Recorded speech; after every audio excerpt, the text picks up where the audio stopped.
So they all try out the exercise.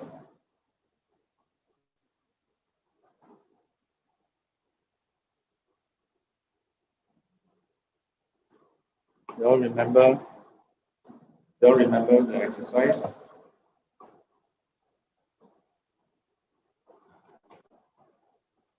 What exercise?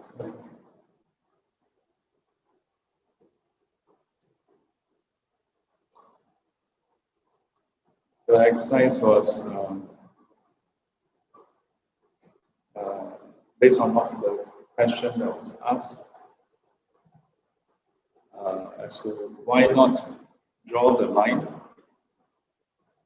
for the dependent origination. Why draw it between number 9 and 10 instead of drawing it at 10 and 11?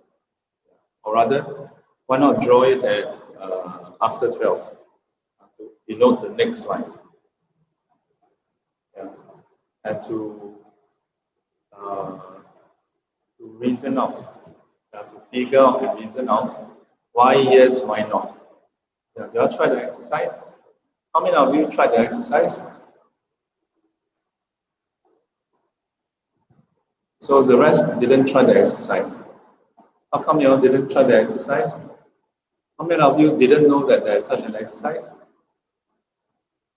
How come? You attended, right? How come you don't know that there was this exercise? You thought it was just a question. Then how come the rest know that?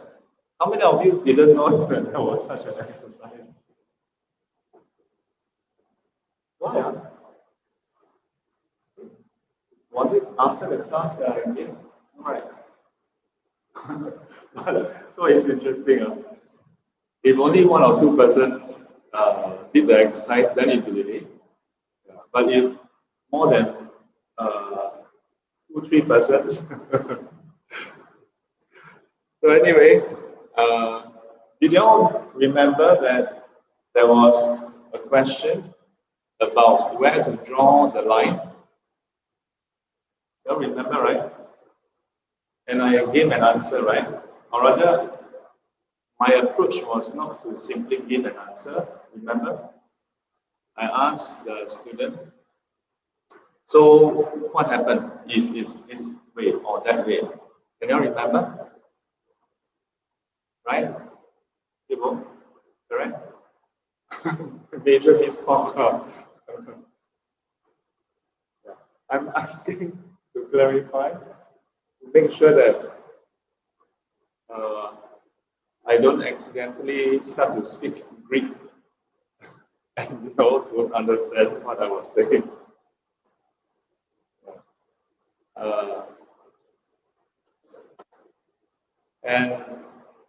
But in any case, water under the bridge. You can't go back to last week. So for the rest who knew that there was an exercise but didn't do, how many of you know that there was an exercise but didn't do?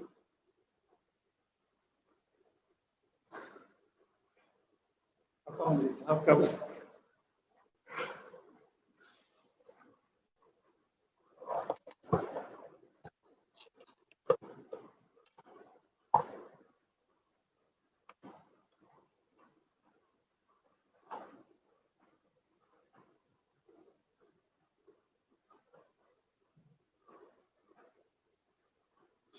It's okay, it doesn't matter. You all don't want to do your problem. But for those who tried, which way did you all go? Did you all find out that those who are here, how many of you tried? Whether you managed to successfully do it or not is another thing, but you all tried, right? That's good. The online show of hands, those who tried the exercise. Okay, one person online tried the exercise. So anyway, those who tried, you will know that it is to help you all to understand for yourself why the line is drawn there, Those who know that there's an exercise but don't even try, I don't want to explain to you also. Probably doesn't matter to you. Okay, so dependent origination done. Let me check. I think there were some questions from last week.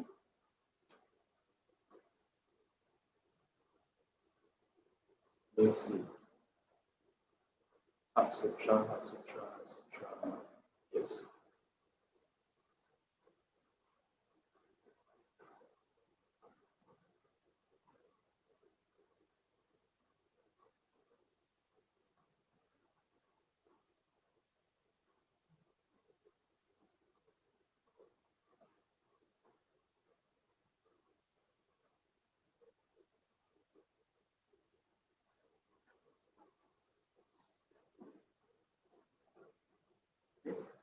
Ishan, did you do the exercise?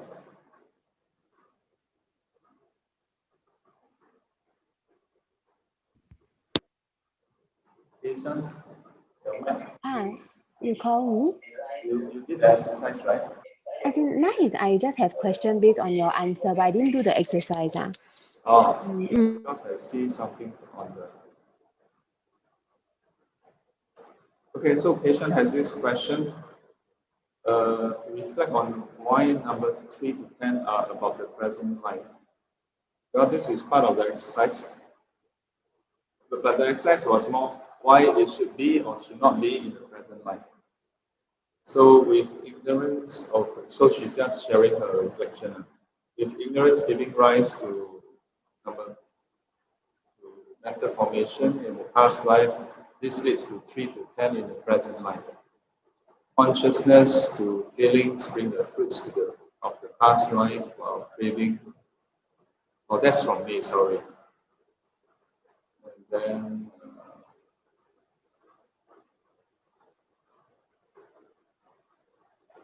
okay, reflections I won't be sharing. Just want to go through if there's any questions.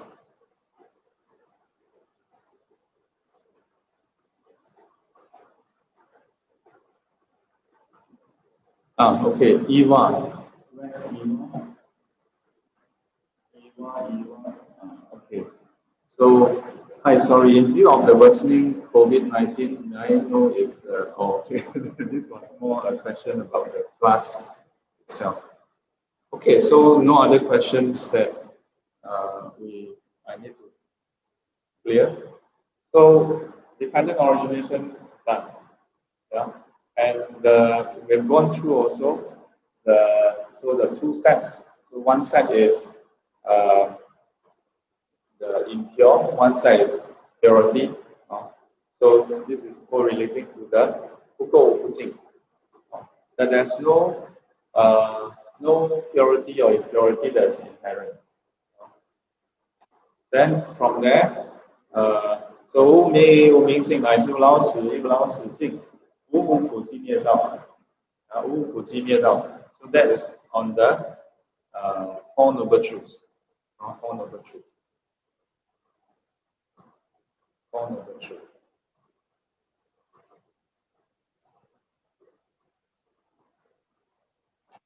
So this is the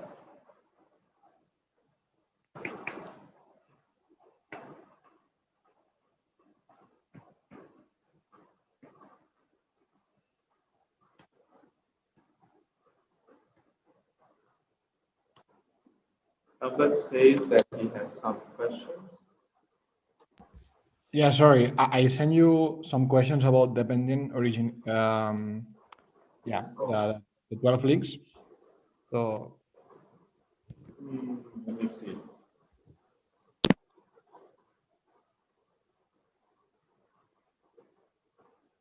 Oh, what is becoming? yeah. Is that the start of the question? That's the first question because I don't really understand what it is. Oh, did you remember what I explained that day? I don't recall right now, but didn't later when I reflected didn't ring me any bell. So okay, yeah. I just want to make sure that you all are able to hear me because sometimes in class I may go quite fast. So what is becoming? So it's referring to the process of a sentient being taking rebirth, or the process of taking rebirth, coming into existence. Okay. So commonly translated as becoming. Okay, then maybe then I don't understand like how is this process happening, or I mean, I think I understood the concept, but I still not very clear like what the process consists on. Okay. So Albert's question is, so okay, the process of taking rebirth. So what does that constitute? How does that constitute? So if you go by the classical teachings, basically when a being passes away,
sorry. Yeah, the connection lost for a while. I don't know. Our site lost internet connection for a while. Can you all hear me now? Cannot see or hear. Try one. So can you all see me now? Now it's fine, yes. For me at least. There are a lot of obstacles. Yeah. Okay, I will try. Let me know if you cannot hear me. So his question is, so okay, the process of taking rebirth. Yeah. So, but exactly what is that process? If we go by the classical teaching, that means the Agamas, the Nikayas, the Buddha didn't give any detail as to how that process takes place. Okay, basically that when a person passes away, the consciousness ultimately cease, yeah, and then consciousness arise again in another place, yeah. Or rather, new consciousness arise in another place.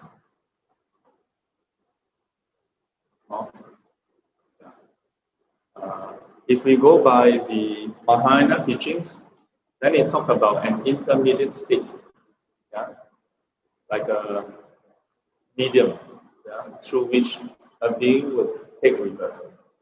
Yeah. Strictly speaking, if we look at the Pali Canon, there are two suttas that seem to allude to this intermediate process also. So there are two suttas that I found that allude to an intermediate medium, yeah, through which a being would take rebirth.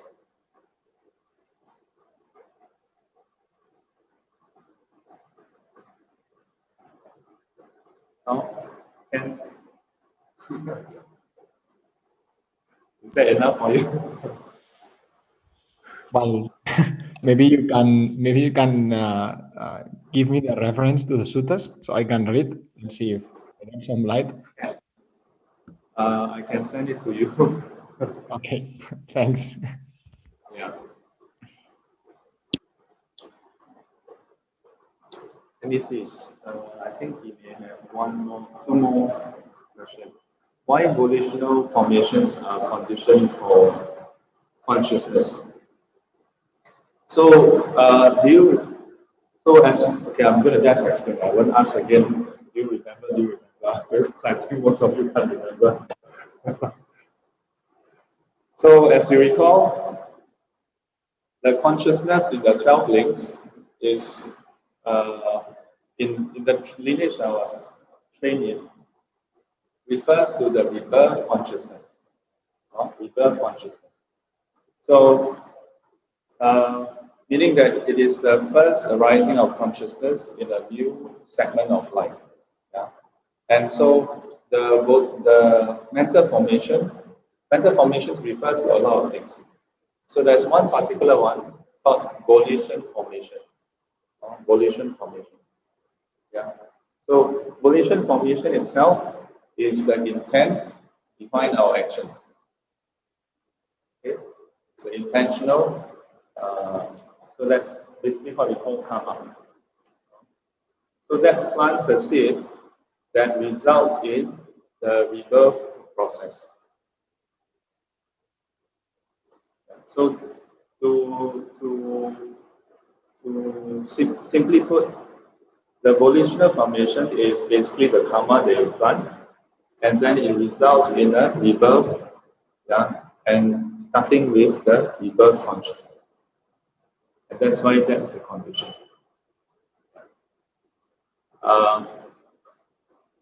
That's one way to understand it.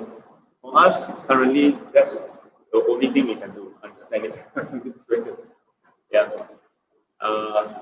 As you will recall, the previous weeks, the Buddha didn't sit down and drop a thesis, yeah, and then refine it. No.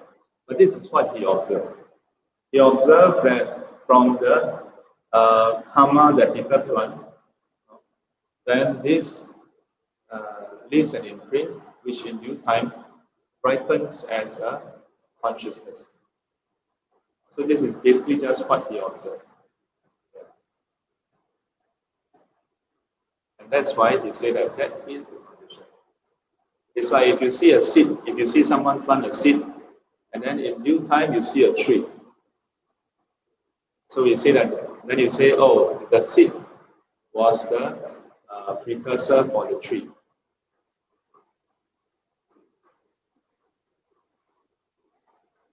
Yeah. The reason why I'm going wrong around here is because your question is why. That's like asking, why is the seed the reason for a tree? That's how it is. You understand? Yeah. Oh, so the question is interesting. So why clinging is condition for becoming? So similarly, this is what the Buddha observed. Yeah. That when in this case is more directly linked to how again, if we look at the part where we chop.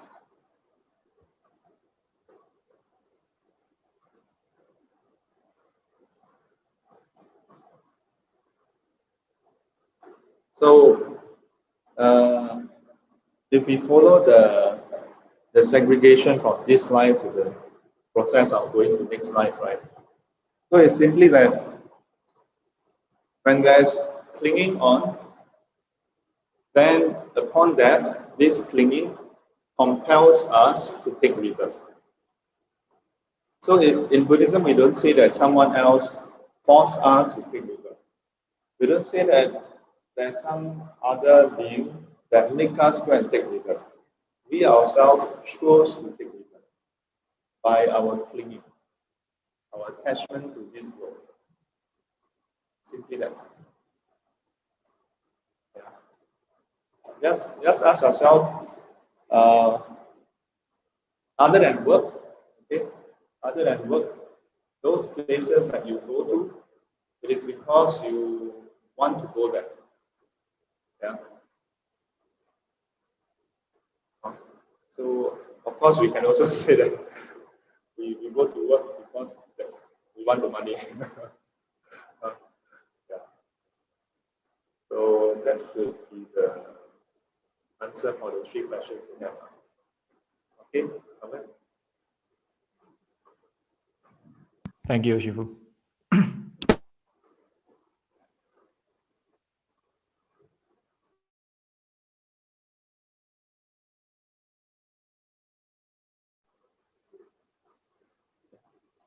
Okay, so with that in place, we continue with the text. 我记念到。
Okay,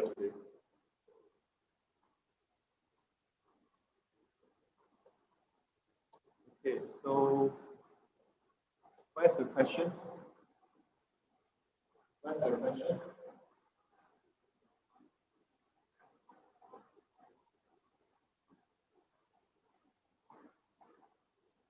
Emily asked another Emily's question.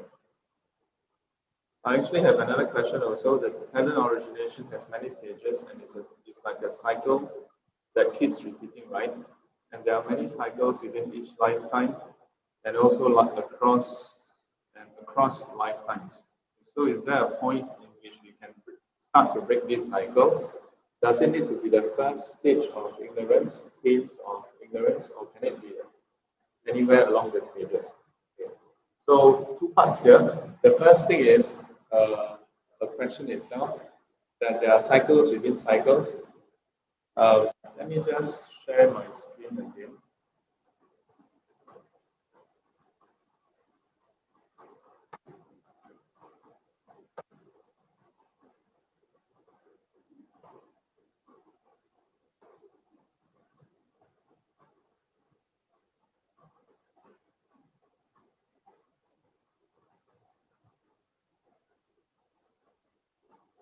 So when we look at this, right, in some of the diagram, it shows as though from aging and death, then it leads to ignorance. Right? It doesn't lead in that way. When we talk about cycles, it is not that after aging and death, it leads to ignorance. No, it doesn't go that way. No, it doesn't go that way. But instead, it is that if you all can see the screen, can you all see the screen? Okay.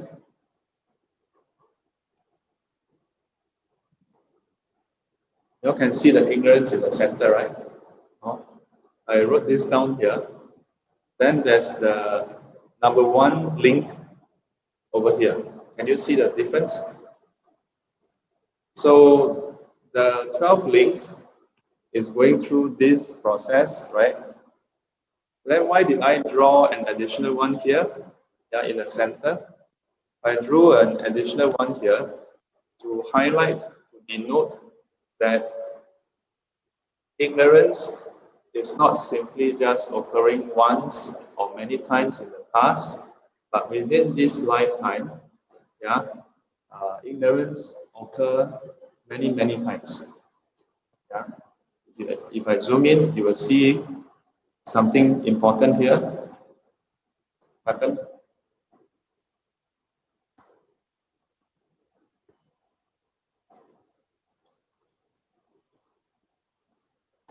If I zoom in, can you all see this symbol here? What is this symbol here?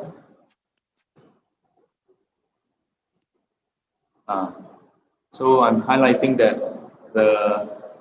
this ignorance don't just happen once in this life also, many, many times, many, many times. And I just roughly put it there, meaning what? That throughout the whole process, ignorance is accompaniment. Yeah? Tend to arise together, tend to arise together. Why? Because we don't see. Each time we don't see, that is ignorance. Each time we don't see, that is ignorance. So we can say that each of these arising of ignorance is starting a new sequence. Yeah? Starting a new sequence. But as to when the sequence will pan out, then it depends. Depends on what? Depends on conditions. Depends on whether those karmic seeds have a chance to ripen. At some point, they do ripen, but it depends on whether there are suitable conditions. Okay? In the case of, let's say, most sentient beings, then most of our seeds eventually will get a chance to ripen, but we don't get enlightened because we keep planting new seeds.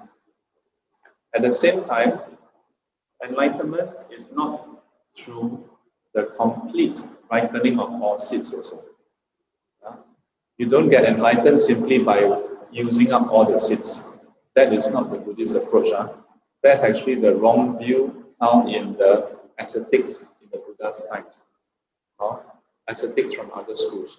They have a wrong view that you can just use up all your negative karmic seeds or negative karma. Thinking that by doing that, when you fully use it up, then you're left with only the wholesome ones. Instead, the Buddha's teaching is that you remove the trigger. Yeah? By removing ignorance, then greed, hatred, and delusion don't arise. And when they don't arise, they stop inducing existing seeds from arising. Yeah? So, so when a person practice up to Sotapanna, reach Sotapanna, it doesn't mean that this Sotapanna have no more seeds for lower realm behavior. It just means that this person stop connecting with those lower realm seeds. And then when the person attain Arahanthood, the Arahant cuts off all the all the default mental states. No longer connect with rebirth in the sensual desire realm, rebirth in the form realm, rebirth in the formless realm. And that's why person don't take rebirth. The seeds can still be there, but no longer active or functioning. Okay? So when we say that, so then the second part is Everly's question: does it need to be the first stage of ignorance, pains of pains? So pains of ignorance. So so this becomes very interesting, because when we try to remove anything, you will find that in Buddhism, we don't directly remove things. We work on the supporting conditions. Yeah. If the supporting conditions are removed, then that thing itself don't arise anymore. So just as if you don't want hell rebirth, you don't go and kill off hell beings. Yeah.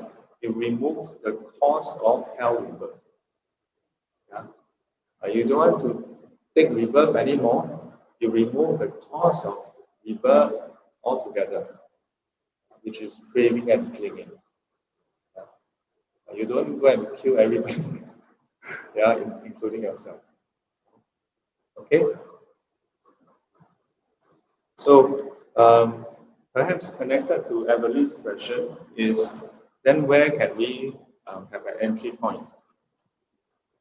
So if you look at this, this sequence, between 5, 6, 7, or we can say 5, 6, 7, 8. So 6 sense base, all of us have 6 sense base. Yeah, 6 sense bases. Eye, ears, nose, tongue, body, and mind. Right? So, but just because you have 6 sense bases does not mean that you will die have contact. Right? For example, during the circuit breaker, we have lesser contact. Right? All of us are at home. We don't go out. We don't travel, so we don't have that kind of contact. Right? As far as the first 5 sense bases is concerned, even though you're at home, you don't have contact with the outside world, as in outside your house. You don't get to go and travel overseas, so you don't have the stimulus from the first 5 senses, right? But you can be in your bedroom thinking about the things outside. Yeah. So this is where the Buddha advised: guard your sense bases. To guard your sense bases.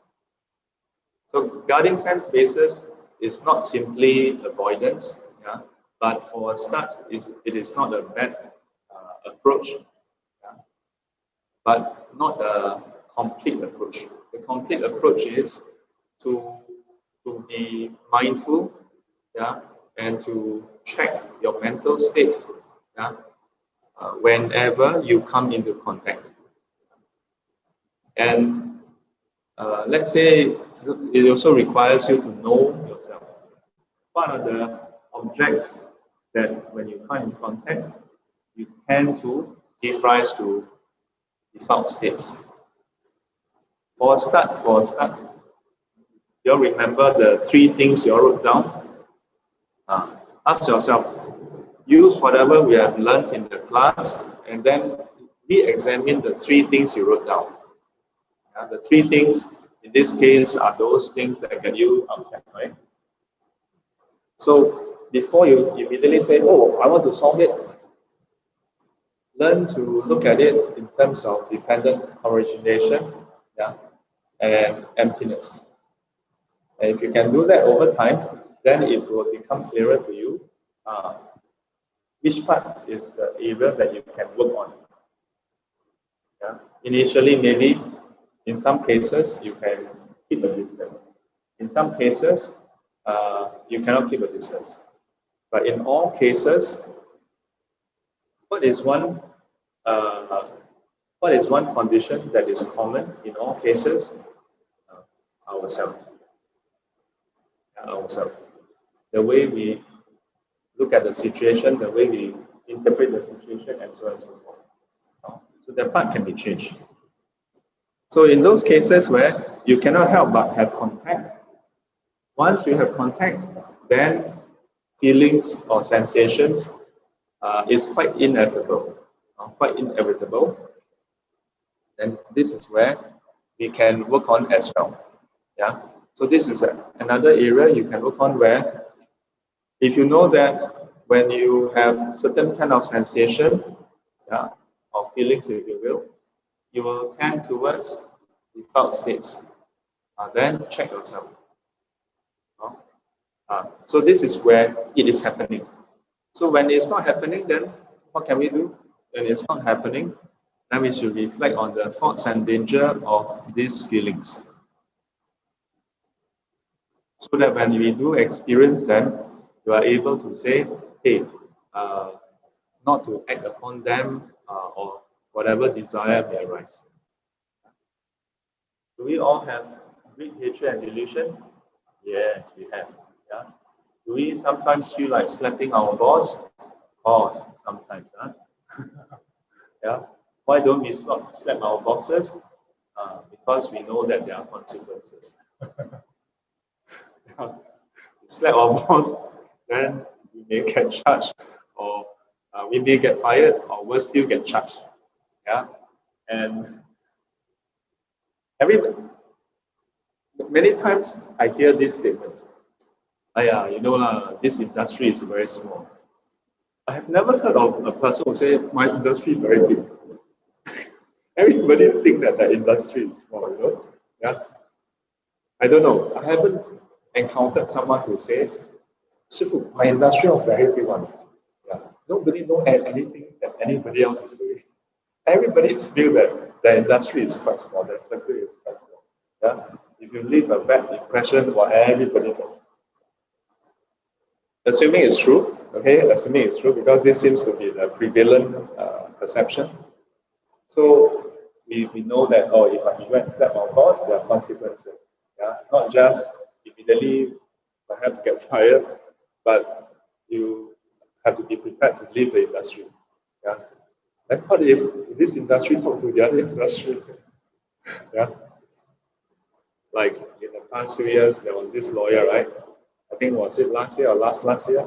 There was this lawyer who went batshit crazy, yeah, in the office, starting to slap, scream and shout and slap people. Yeah, the whole office was like caught on CCTV. And then there was another case.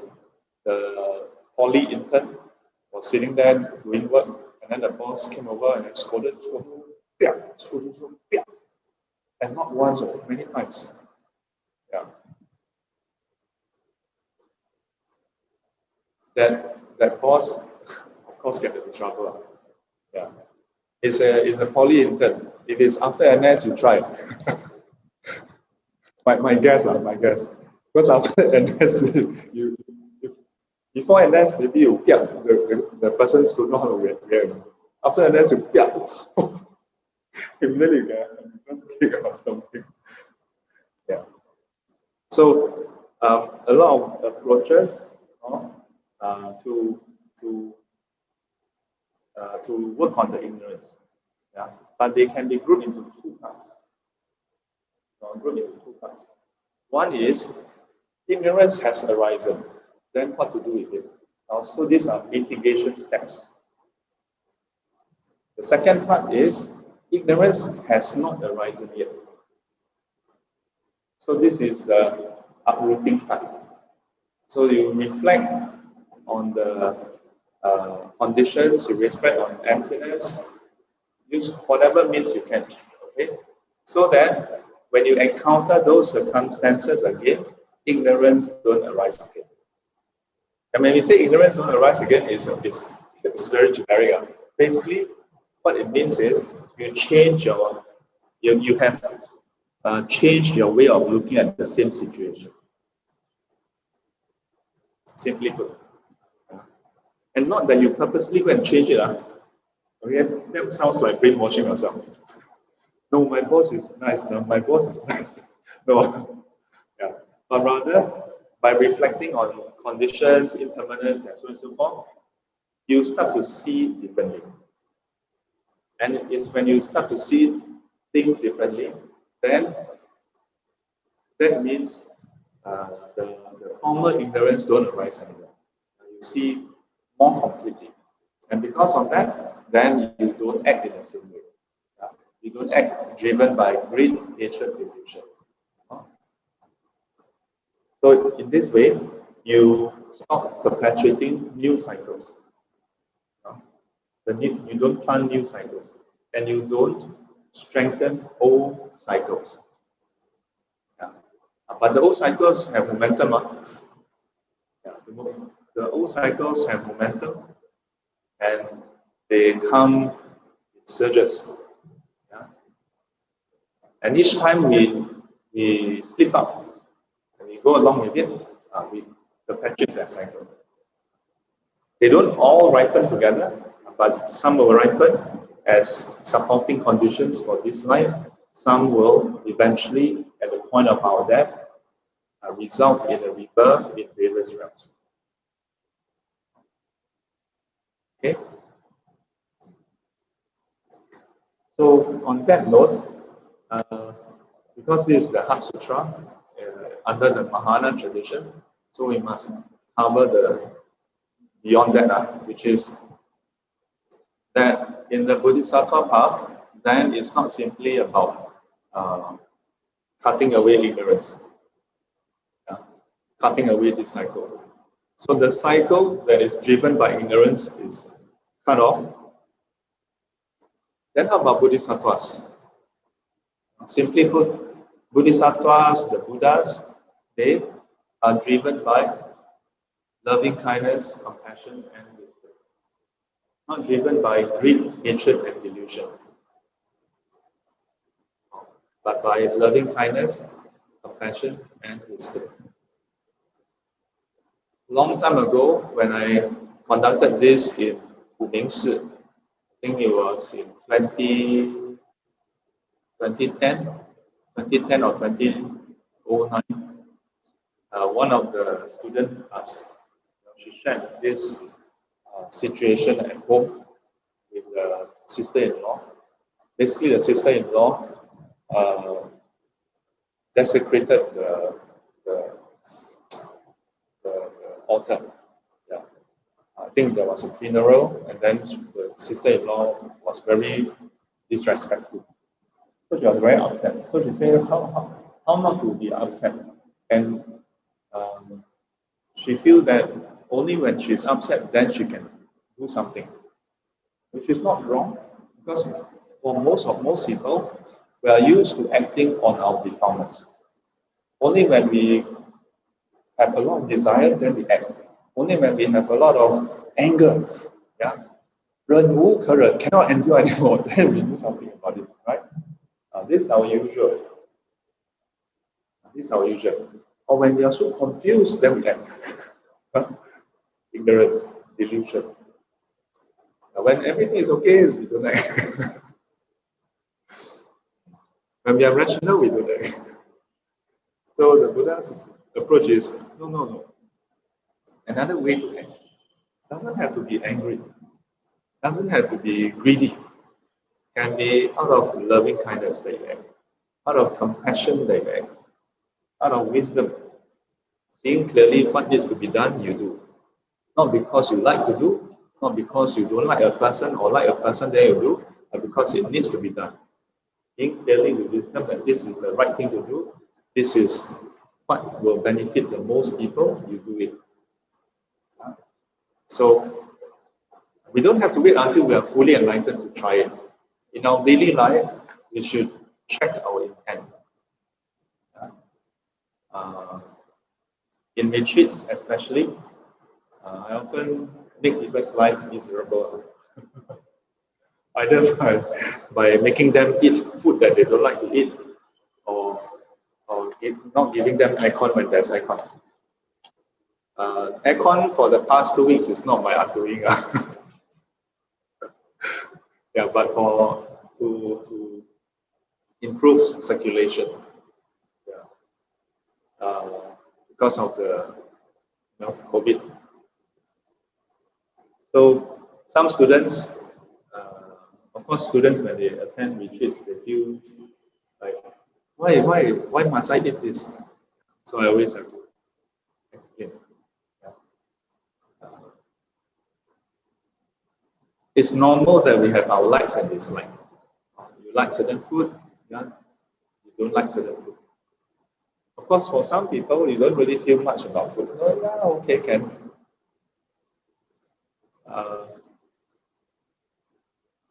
In a way, rejecting certain food is not a big deal, isn't it? Yeah, it's not as though you're killing someone, right? But when you do go for a retreat, doesn't have to be the retreat I conduct, okay? Can be any retreat.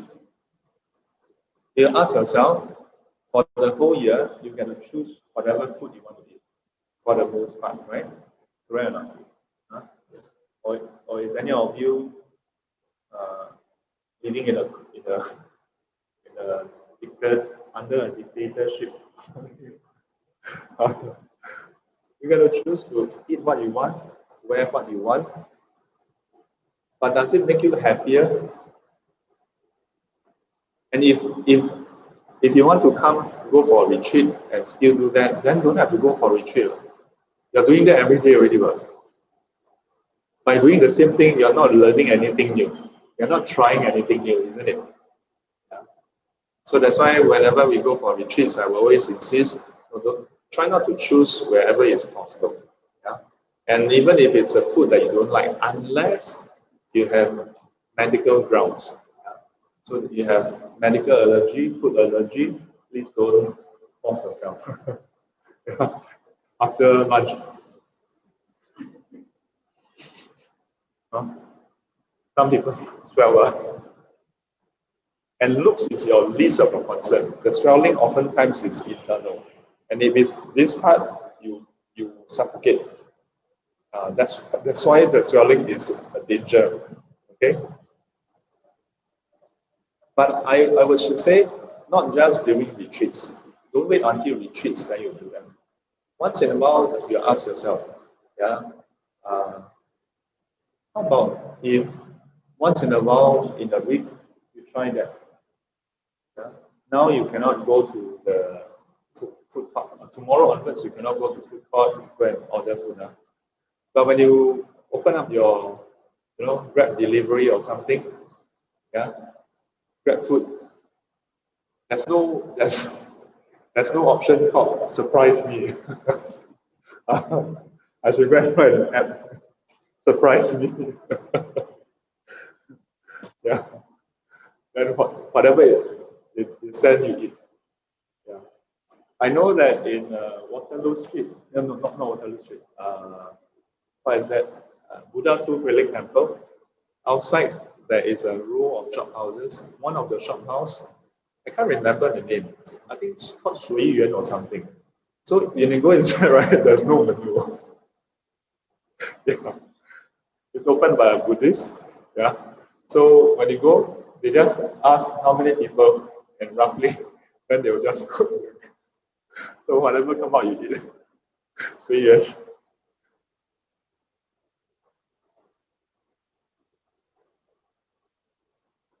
So usually, if students offer lunch, I will just tell them to choose for me.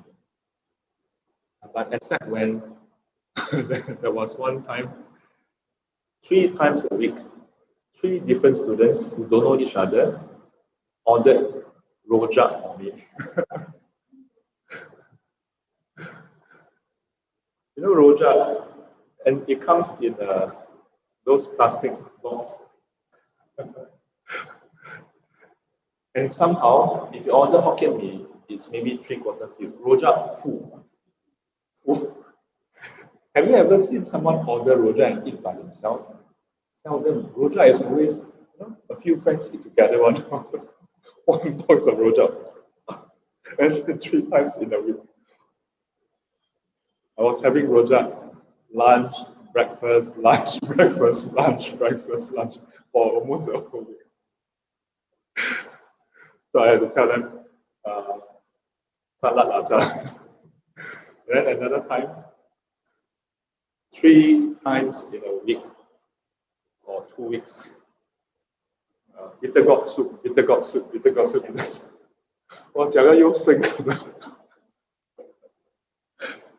So I told the students, maybe you all choose the soup, right? When you choose the soup, you know, there's bitter gourd soup, there's a tofu soup, there's this soup, that soup. You just go through lah, go through. Don't have to go through. Then I heard, in the end, the message that was passed was, 师傅 you want bitter gourd soup.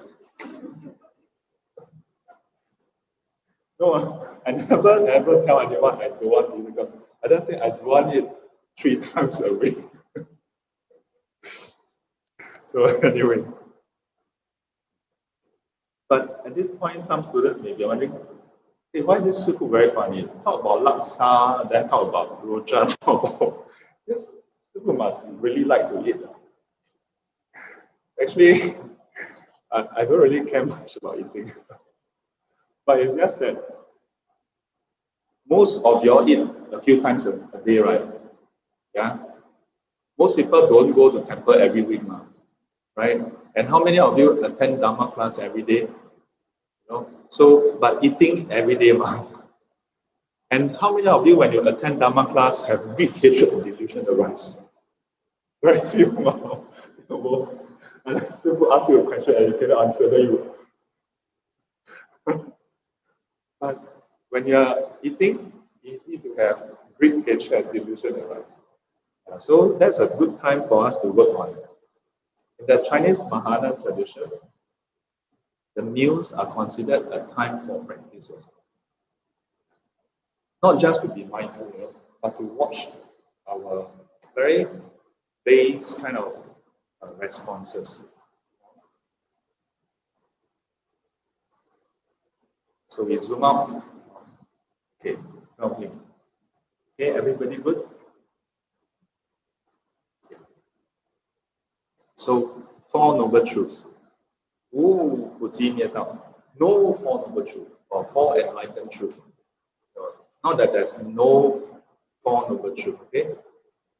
The first noble truth of suffering, yeah. What is suffering? Yeah, it's basically the Buddha explaining to us what exactly do we suffer over. And of course, from the suttas, then the Buddha described birth is suffering, yeah? Aging is suffering, sickness is suffering, death is suffering. Contact with unpleasant ones is suffering. Separation from loved one is suffering. Not getting what one wants is suffering. Then the last one, number 8, actually, when you look at the actual sutta, it seems more like a summary. In short, the 5 clinging aggregates is suffering. So I want to highlight the last one.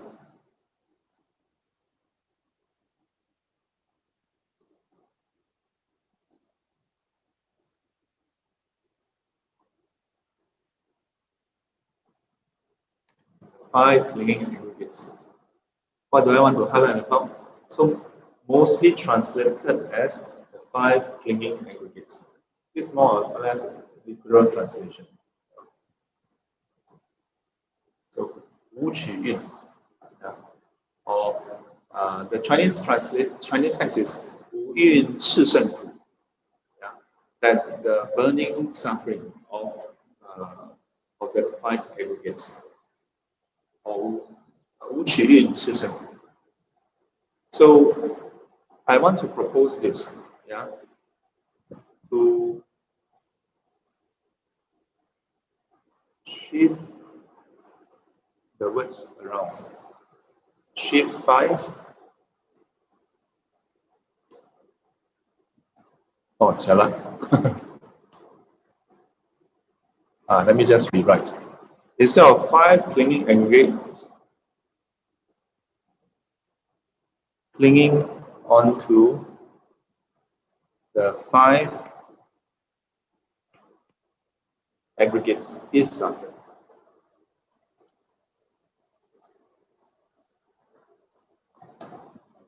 Hey, Shifu, everybody translate as 5 clinging aggregates.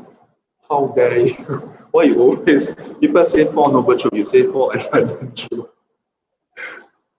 Let me ask you, when the Buddha was alive, yeah, when he attained enlightenment, was there form, feelings, perception, mental formations, and consciousness? There was, right? Otherwise, how people know, see the Buddha 来了? Yeah. So, but did the Buddha suffer? By right, shouldn't, yeah. So, going by the definition of Buddha, yeah. So shouldn't be suffering, right? So there's still 5 aggregates, but no suffering. Similarly for the Arahants. Correct? Yeah. Anybody disagree? Yeah. This is by definition. So by definition, the existence of 5 aggregates itself doesn't mean that you have to suffer. Okay? It is the problem that there is clinging, there's attachment.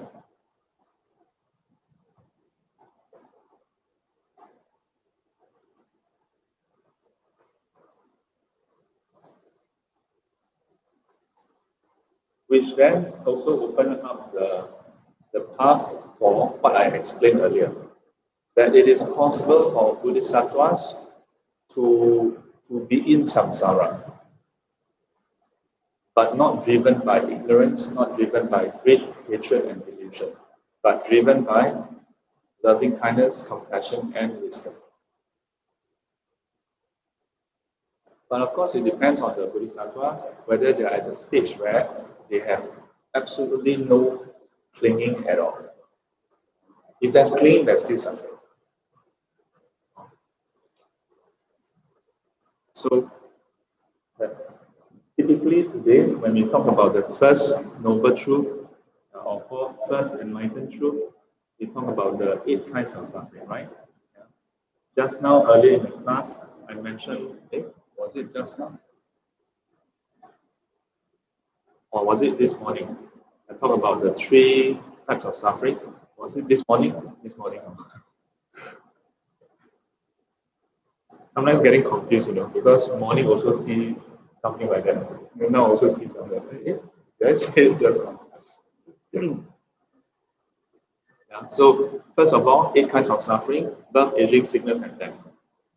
Then contact with unpleasant one, separation from loved ones, then not getting what one wants. Yeah. So this part about not getting what one wants can be seen as a summation of the earlier 6. Yeah, because the earlier 6, you don't want to be born, you're born, you suffer. Yeah? You don't want to grow, fall sick and die, but you grow, fall sick and die, you suffer. Yeah? But more specifically, it refers to those who seek non-becoming. Yeah? And this is referring to the nihilistic practitioners. The nihilistic practitioners. Why? Because for them, they see the existence as that all there is physicality. Beyond this life, there's nothing else. So when they die, they are seeking non-rebirth, non-becoming. But as long as there's craving and clinging, they still take rebirth. And so when the story I heard is that then in those days, those who are such practitioners, they also practice. So when they pass away, they get reborn in heavenly state. And when they arise, what happened? So this happens. And then of course number 8. So last thing I want to highlight about the first noble truth of suffering, or 2 more things. Second last thing is birth. Yeah. And this is something I've touched on before about why birth is considered suffering. So because in most culture, birth is seen as happy, seen as something that people look forward to. It's about life. Life, everybody wants. Death, nobody wants. Yeah? But if you look at the 12 links again, the 12 links from birth then give rise to aging and death. If birth has a condition, all the tribulations of life take place. So in the Pali Canon itself, if you look at the Sutta, that is the Buddha's angle is that which gives rise to suffering cannot be far away from suffering. So I think I mentioned in the previous class before already. I just want to highlight this. So this part is a bit different.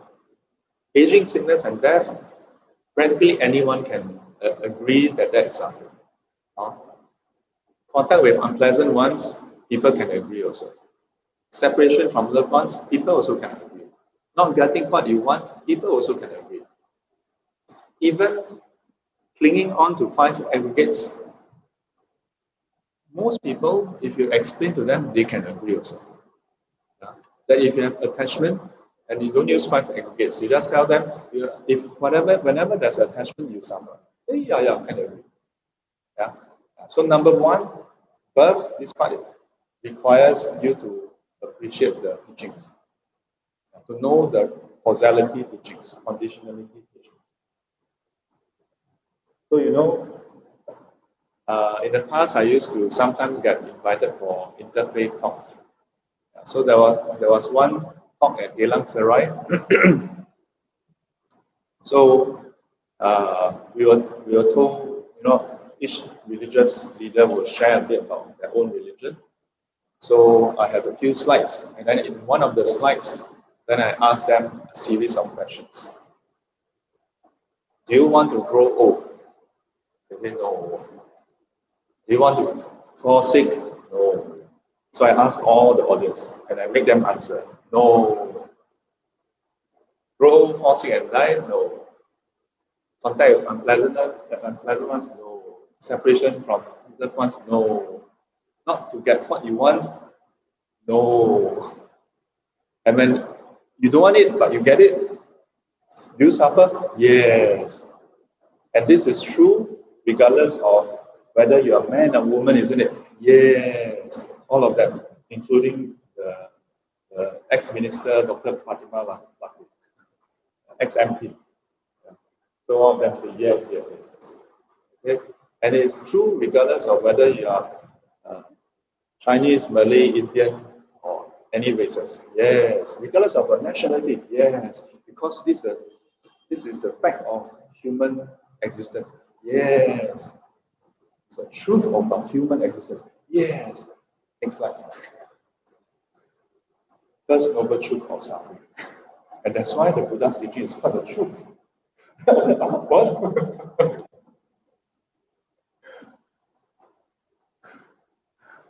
Yeah.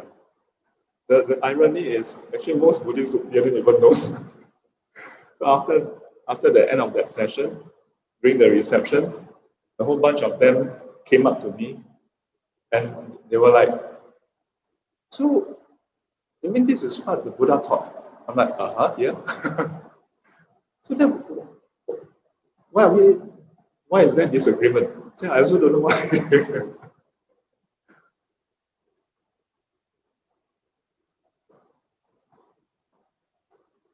Think about it, huh? Because every religion claims to be speaking the truth, right? So this part here, the Buddha declared as Satcha, truth. Yeah? He declared it as the truth.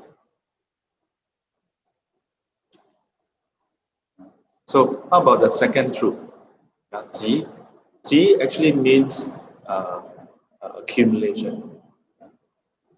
But the common English translation from the Pali side is the cause. Yeah? More correctly, from the verses is origin. We usually say cause of suffering, but actually, if you look at the Pali text, right? It's actually more of the origin. Yeah. How does suffering come about, in other words? How does suffering come about? So initially, when we learn the Four Noble Truths, we memorize. Yeah, we just try to remember. Not that we go and memorize, we try to remember. Oh, craving, clinging, craving, clinging.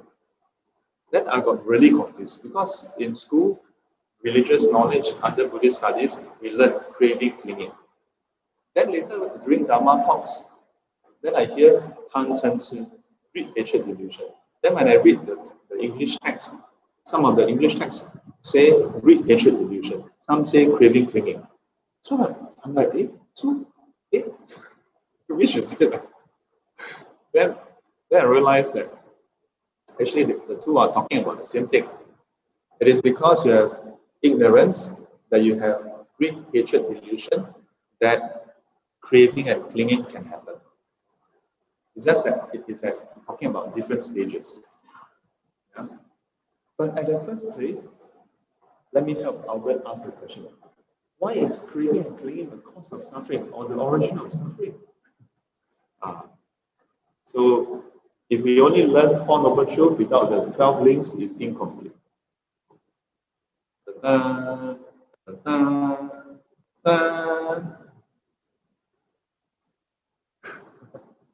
I want you all to stare at the screen. Okay, stare. Okay, maybe too big. Too big, cannot see the verses. Okay, craving, clinging as part of the 12 links. Yeah. So it's not just some random terms plugged in and then, okay, this is the cause. But it's because it is part of that cycle. And if you can remove craving and then because of that clinging, then becoming will not happen. And because becoming will not happen, birth cannot take place. And because birth cannot take place, then the whole mass of suffering doesn't have a base for it to rise. And we come back to what we mentioned earlier. We don't remove the fruit, we just remove the cause conditions, then the fruit don't arise. Okay.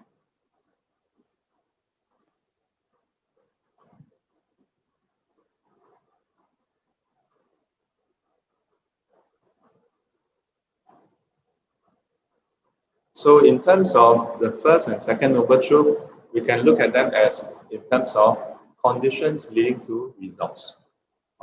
So first noble truth is the fruit, then the second noble truth is the conditions, yeah, or cause if you will. So the third noble truth is the cessation of suffering. Cessation of suffering.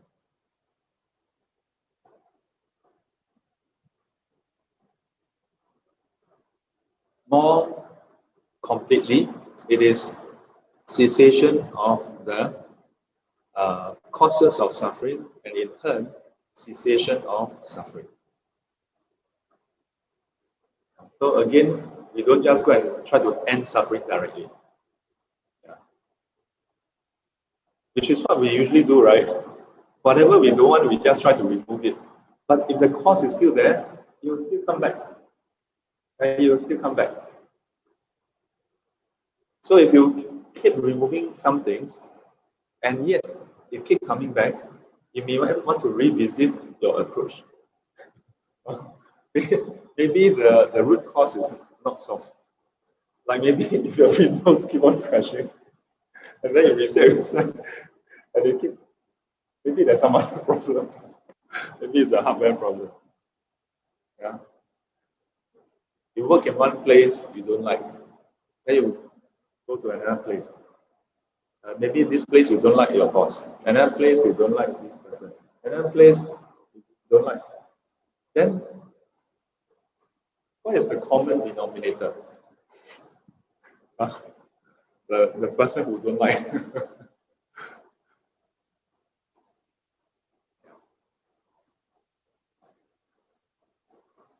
So what is a true cessation of suffering? It is when the cause of suffering is completely removed.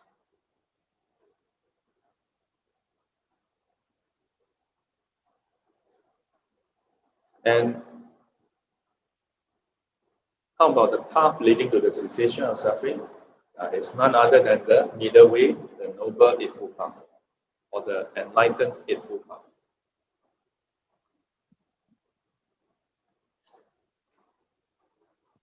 Starting from right view, right intention, right speech, right action, right livelihood, right effort, right mindfulness, and right concentration.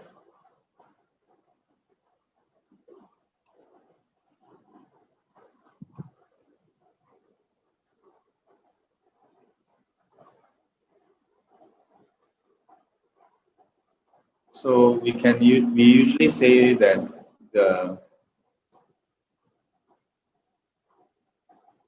in the Buddhist, in most tradition, we look at this as the factor of wisdom.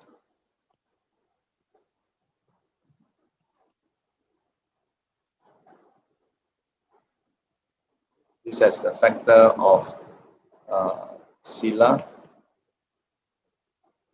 I choose to write sila because it's less about precepts. In a way, it's precepts. Yeah, because we usually translate as precepts. But here it's actually about behavior. So what kind of behavior? Body and speech. And this is about the mind or mind training. So body, speech, and mind, and then wisdom.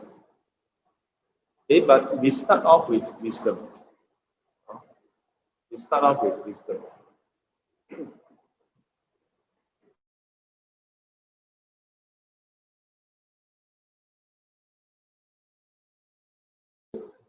Yeah. So we start off with wisdom. Whose wisdom? Oh wait, I think the internet connection is unstable again. Can you all see me or hear me? Is it still on? Still on. Huh? Okay. So when we start off with right view, which is basically the Buddha's wisdom. Not that we really see all this, but we are just borrowing it as our view. And that's why I mentioned in many classes, it's important to test drive it. Test drive means that maybe you agree, maybe you don't agree. Maybe you understand, maybe you don't understand, but you just try it. It's just like your mommy tell you, eat this, don't eat that. Yeah? You also don't know why. You don't understand also, but you just try along. It's just like when you go and see a doctor, the doctor tell you, eat this, don't eat that. Do you have a medical degree?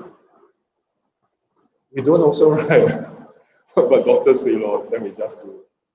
Correct? So sometimes we are quite interesting. When we see a doctor, can we follow? When our mommy tells us, why must I do it? Huh? And then when it comes to religion, no, we must understand. No, we should understand. But at a certain point, maybe just try out first. Yeah? Adopt it first. You don't have to wait until you understand everything, then you try out. By then, maybe you are 70 years old already. Too late. So can go in tandem. So this view forms the basis for the intention, or we can look at view as how you look at this world. Yeah? If you look at this world in the sense that, oh, whatever you want to do, just do lor. Then if you feel like killing, then you kill lor. Feel like stealing, you steal. Then what is the result? What is the result? The karma. If you think that killing will lead to bad karma, then should you do? You probably won't do right. But if you think that no such thing has come up, then you probably don't think that it's not okay to do. Then you may think, yeah, if I feel like it, yeah.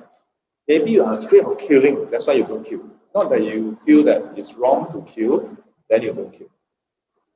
So when there are opportunities or you feel like killing, you may still be afraid of killing. That's why you don't kill yourself. You ask someone else to kill.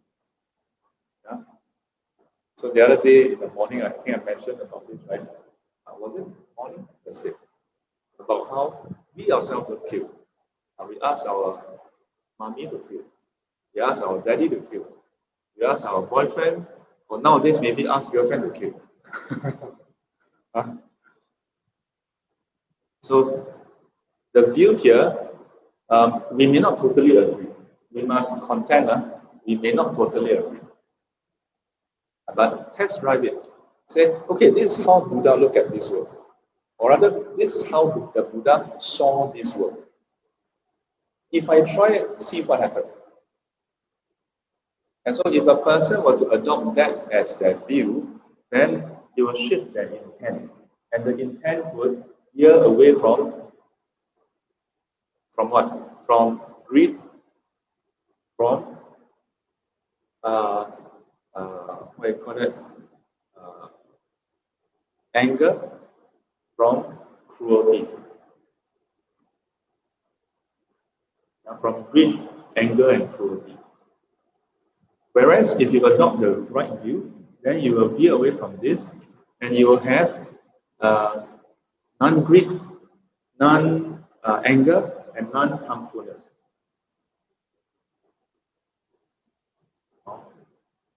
Usually the non-greed is written as renunciation.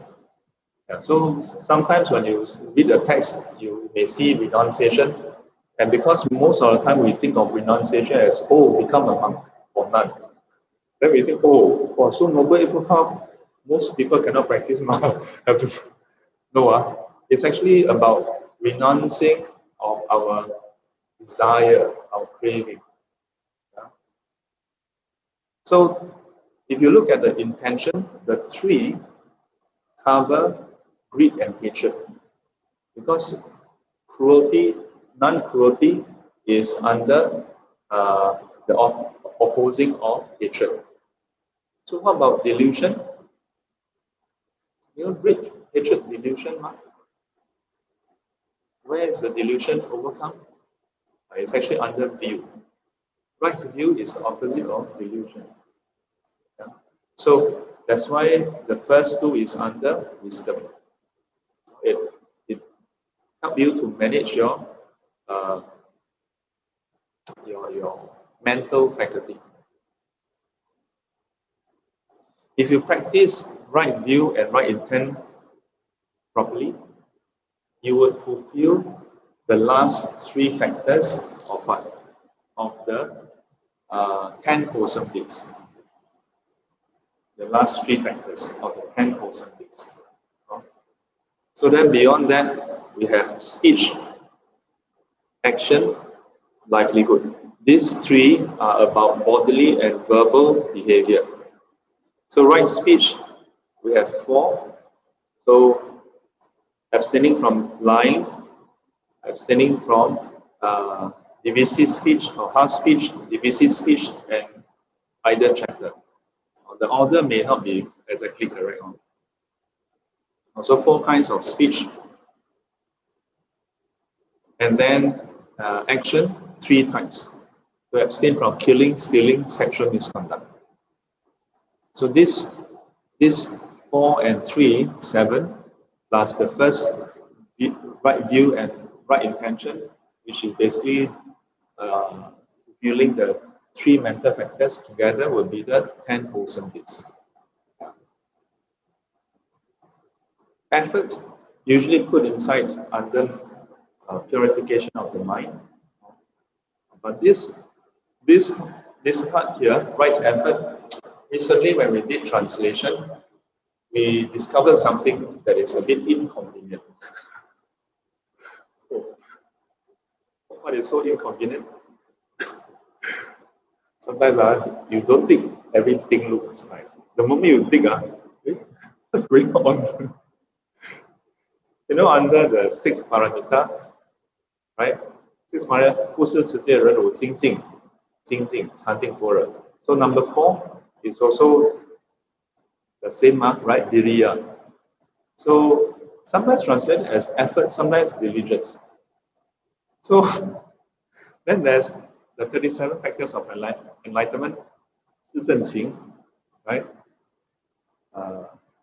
So when we are translating, we try to be as consistent as possible.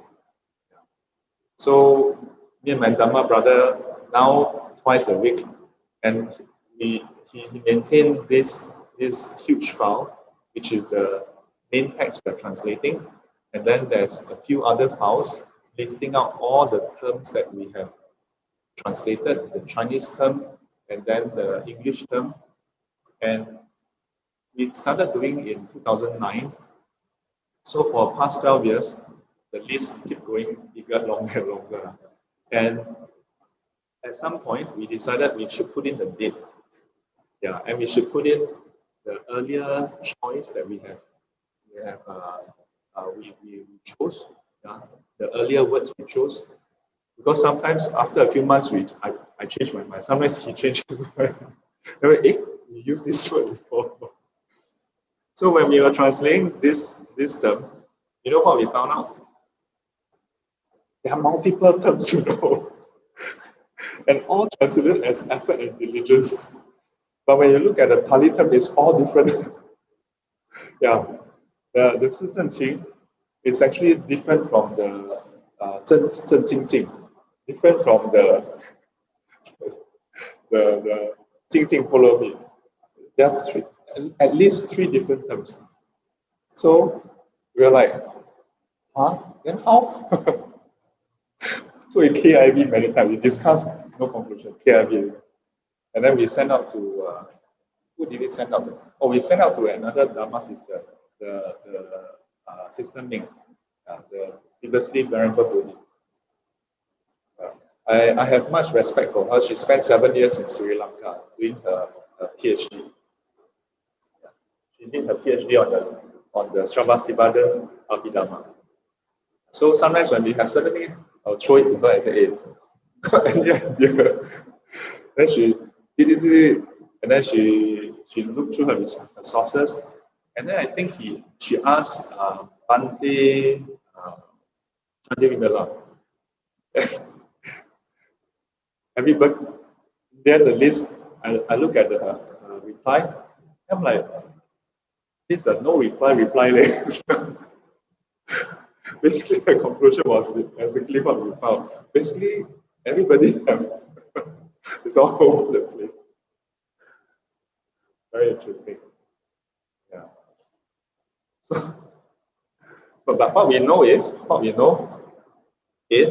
the definition don't change. Okay, definition don't change.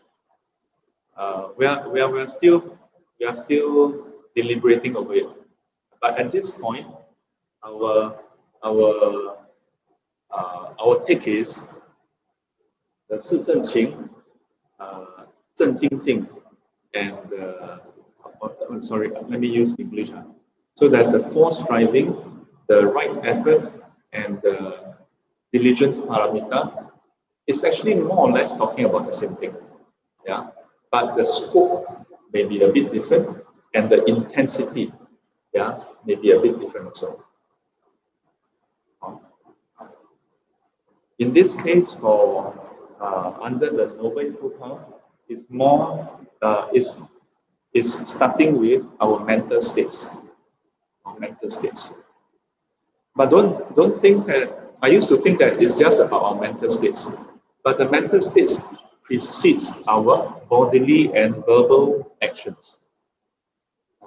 Precedes it.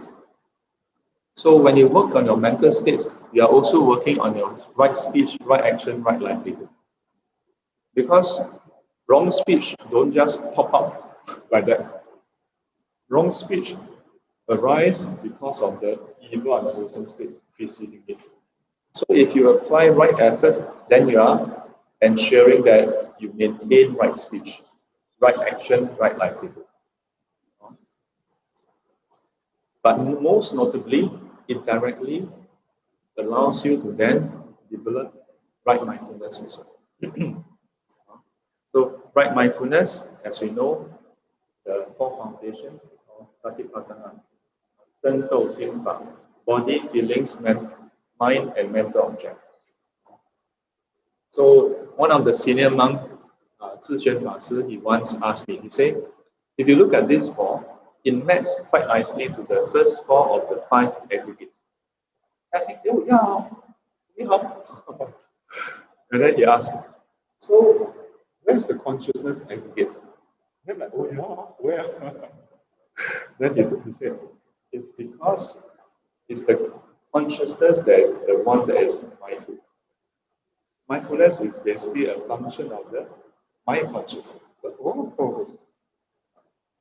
So recently when we were doing the translation, we came across that part and said, so this is where he get it from. Yeah. So, yes. Huh? So his question was, what about the consciousness aggregate? Yeah. So I was like, well, under the four foundations, where's the consciousness aggregate? So he highlighted that it's basically the one that is mindful. So when we practice mindfulness, it's basically the mind consciousness that is doing it.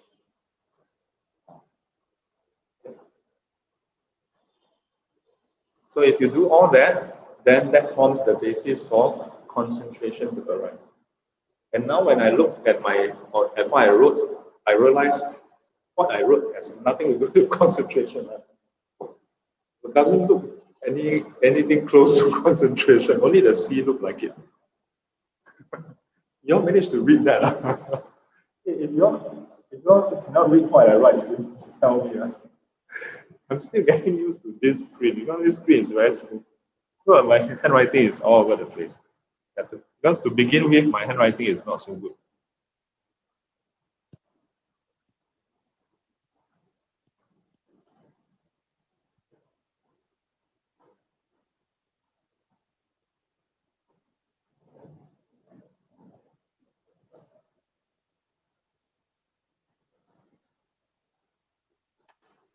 And so right concentration is not standalone. Right concentration must have right view, right intention, and the whole set together. Okay? And right concentration must have wisdom inside. So when we practice samatha, at least according to the, if you look at Pali Canon, and also in Yogacara Bhumisastra, in some cases the Buddha may appear to be talking about samatha by itself. But if you look at all the texts as a whole, the Buddha always talk about samatha and vipassana. Yeah? So it's never just samatha gaula. Samatha must lead to insight wisdom, lead to vipassana. In the Yogacara Bhumisastra, it goes further to say that when we are doing the samatha practice, yeah, so the first factor, right? The first factor, the first jhana factor, 寻思喜乐心静心. So yesterday, someone asked about the applied sustained thought. So the applied sustained thought has element of examination. Yeah. So you actually examine the object in more detail as well. So it's not simply just stare blankly. But initially, if you can do that, that's also good. Because initially, the moment we observe the breath, a lot of narrative come out, right? A lot of mental chatter. So right concentration is not just quietening it, but after you quieten, you actually examine what you are observing also. To be able to observe without the additional narration. Because then this forms the basis for insight to arise. And when insight arises, then you verify the view that you have borrowed from the Buddha. Yeah. You verify what you have learned, you verify what you have understood. And when you do that, then there's a shift. You purify your view. Then view is purified. Initially, you are just borrowing. And only when you purify your view through the wisdom, because you see it already, yeah, no longer borrowed from the Buddha. So previously wrong view, yeah, or half. Yeah. Now when you see it, you purify. So-called purify meaning that you no longer think otherwise. You no longer think that, oh, it's like this or like that. Yeah. And that's why in the Sotapanna, the stream emperor, we say from that point onward, doubt is removed. Because you verify for yourself. Verify for yourself. And if you continue all the way until all residual factors, all remaining factors are totally removed, yeah, from the wrong view of the self to the wrong attachment to the different practices, attachment to the wrong practices rather, to doubt, the first three, if you remove Sotapanna, and then you attenuate greed, hatred, delusion, yeah, then you attain Sakadagami, once returner.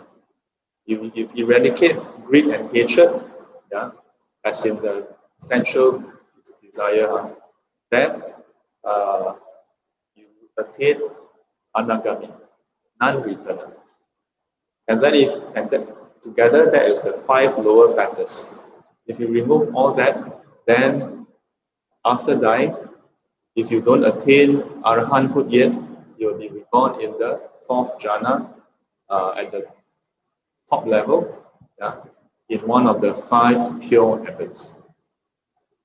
If you don't die yet and you practice further, you can then attain Arahanthood by eradicating further the 5 higher factors, which is basically craving for the form, craving for formless, which is basically the trigger for that rebirth.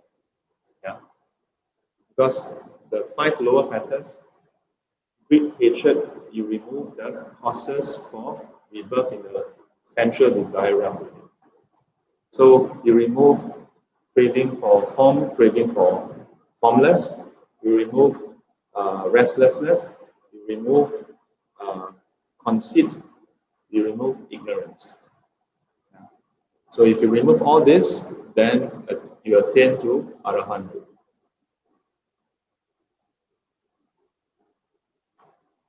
And it then makes complete sense why when you manage to do all that and you observe the sequence, you see no basis for. When you reach this state where you have no more craving, when you bring to mind any of this, there's no more, yeah, you see no arising of craving or clinging, then you see no basis why you would further take a new birth. And that's how the Arahants know. There's no, what has to be done has been done. There's no further becoming that he has to experience.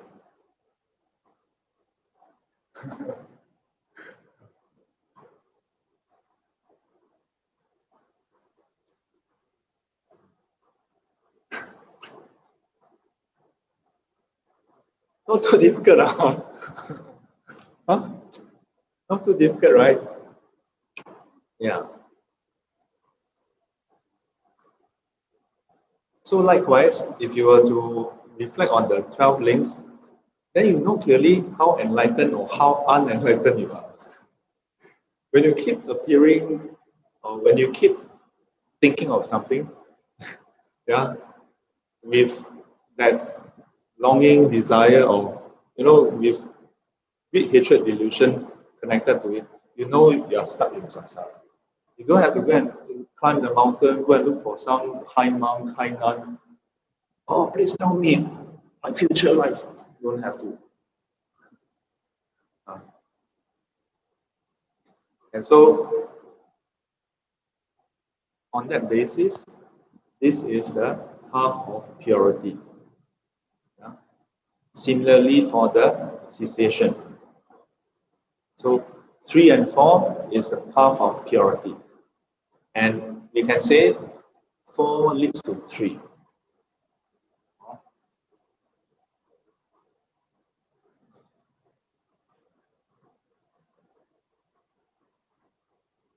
And 1, 2, 3, 4 are all dependent on conditions and empty in nature.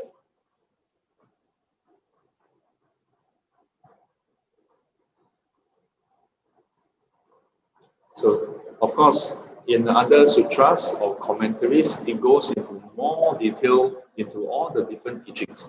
But here, just referring to the 12 links and 4 noble truth or 4 enlightened truth, if you will, yeah, to collectively sum up on how the 2 paths, yeah, the path of purity and impurity, yeah, all this that the Buddha has taught is also dependent arising empty in nature. 缘起有自性空. So this stage, of course, we are still where is it? Yeah, the earlier stage where we talk about worldly things. Yeah? Worldly things, we are stuck. All enlightened beings are free of the first stage. Second stage, Buddhas, Bodhisattvas are able to transcend. We are not qualified to talk about transcending or not. Yeah, but in the Mahayana teachings it says the yeah, so the Shramaka and the Pachika Buddhas, they don't transcend this. When we say don't transcend, don't have the wrong mindset. Ew, so lousy, you'll never transcend. No, yeah, it is very interesting point of view. It's basically looking at purity and impurity and saying, like, after learning Four Noble Truth, after learning the teachings, samsara, nirvana, right? If you look at the 2 sets, one is basically samsaric existence, suffering, yeah, and then 2 is the cause of the samsaric existence, right? And it's a condensed form of the 12 links. And then 3 is a cessation of suffering, right? It's nirvana, yeah, it's pure, very good. And then 4 leads to 3. And 3 is the condensed form of what we have learned previously of the 12 links, except that it's talking about the cessation. Right? So far, so good. But after learning all this, do you immediately feel like, oh yeah, I want to strive towards nirvana? Only the 2 of them are quite honest. One shake the head, one laugh. Correct or not? Just a nice idea. So that's why we are not qualified to say whether we transcend or not, because it's just an idea. Whereas for those who are on the path, they truly see that samsara and nirvana is 2 very, very important concept. Not concept, it's very real to them. Samsara is very real. Suffering is real. Yeah, it's very real. It's because we don't think suffering is very real, but not the unreal. Yeah, it's just that we forget. We only see the fun part, but actually the fun part is suffering. We don't see it suffering, so it's not the same also.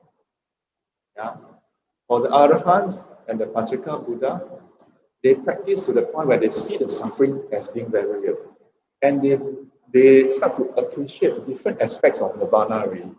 from the first fruit, they start to be free of suffering to different degrees. So it's very real to them. For us, nice idea.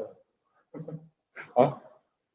Nice idea. I feel very inspired. Yeah, students always kind of tell me, wow, so good. Again, at the time to talk, wow, very good. Then I ask them, what is 3 things you can remember from a talk? They have the, didn't expect the conversation to go this way. Until now, the best is like they tell me 1 or 2 things, and one of them is about the joke that happened in the talk. But for the Shravaka and Pachika Buddha, no, it's very real. Yeah. So as a result, there's a very strong potential difference. Yeah. So they incline very strongly, and that's why the effort is very strong, and they are able to work very clearly towards the product. And hence enter parinirvana. Okay, then just now they said Buddha, Bodhisattvas transcend this. What does it mean by transcend this? So they see that actually samsara and nirvana is not 2 separate things. Both are dependent, arising, and in nature. And you cannot have nirvana apart from samsara.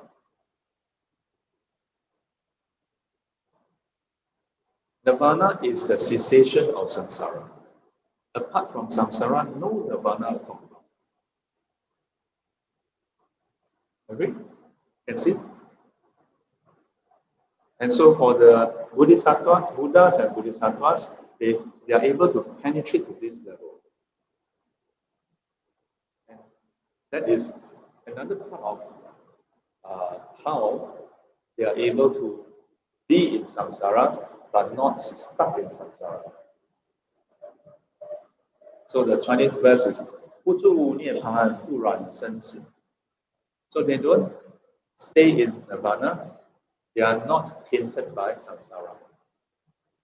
For us, we don't know nirvana. We are stuck in samsara. Then we learn Dhamma. Oh, there's something called nirvana. Then, 半信半疑. How believe, how don't believe. Totally don't understand. So that's why our effort is like cha-cha, you know? 2 steps forward, 3 steps back.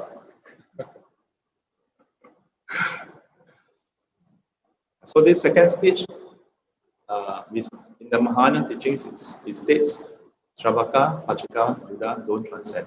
And so they enter parinirvana. Buddha, Bodhisattvas they are able to transcend, so they are able to be in samsara when needed. And yet, when not needed, then not be in samsara. But don't ask me, then not in samsara where? That question is inadmissible. So, 无苦集灭道, then after that, 无智亦无得.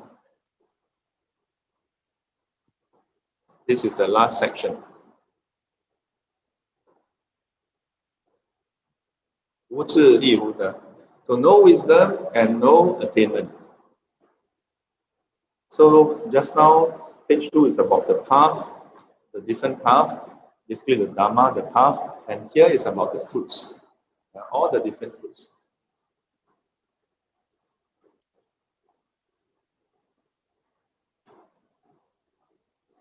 So if we go back all the way to the first 2 lessons, we talk about how wisdom is the absence of ignorance.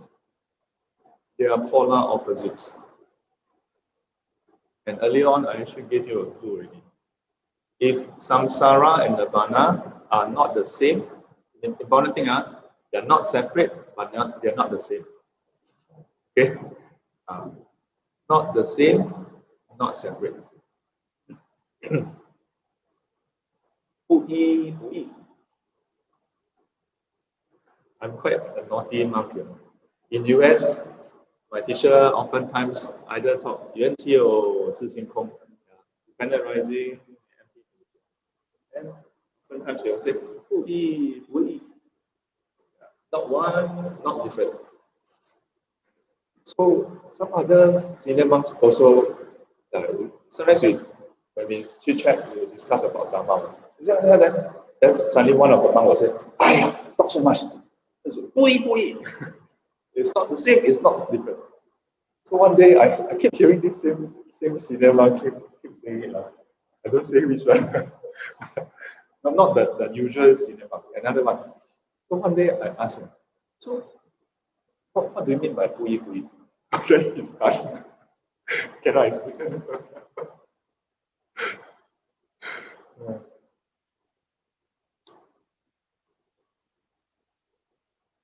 When we have classes in the past, I will often take the cover and then take a marker. Because even before that, I don't use the slides. I just write on whiteboard. So I'll take the marker and then mark over here. And usually it's white in color, so it's easy to see. So imagine, if you have a marker, whiteboard marker, not permanent marker. Even permanent marker is not permanent. So you mark. Before I mark, then I ask the class, what is this? What is this? Very good. Now 7 lessons, nobody knows what is this already. It's a mark cover. Okay, mark cover. But not your fault, because ambiguous how to call it, right? Let's just call it mark cover. So, what is this? Mark cover. Mark cover. Okay, mark cover. Okay, just to show you this is a mark, this is a cover. Okay. So imagine now if I were to take some whiteboard marker or some dirt, apply onto it. Now, what would you call it? Still mark cover. So if you go to a shop and you see two, one with the dirt, one without dirt, would you just buy the one with the dirt? Why? Because it's dirty. So it's different, So what would you call that? So then when you go and check out, then the cashier say, "Hey, why did you get the other one? This is marked." So he completely said, "This is marked. That one is so marked. What? Why don't you get that one?" Then he said, "That one is dirty." But both are marked, right? Yeah. So we give it another name, dirty mark cover. Okay, dirty mark cover. So dirty mark cover. Now you have two mark cover. One is mark cover, one is dirty mark cover. Then you clean. If you're like me, you just use your sleeve clean. Okay, no more dirt. Now that you have cleaned the mark cover, what do you call it? I see for you. Clean mark cover. Right? Yeah, clean mark cover. Then, so now we have 3 mark cover. One is just mark cover, then dirty mark cover, then clean mark cover. All the while, there's just mark cover. And in fact, there's no mark cover because the name mark cover is given by us. Can you understand? Can you understand why 无智亦无德? If you really understand the mark cover story, then you should understand why no wisdom, no attainment.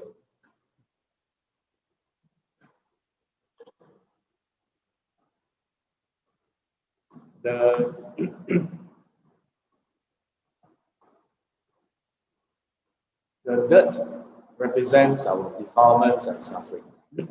Okay? So when you have it,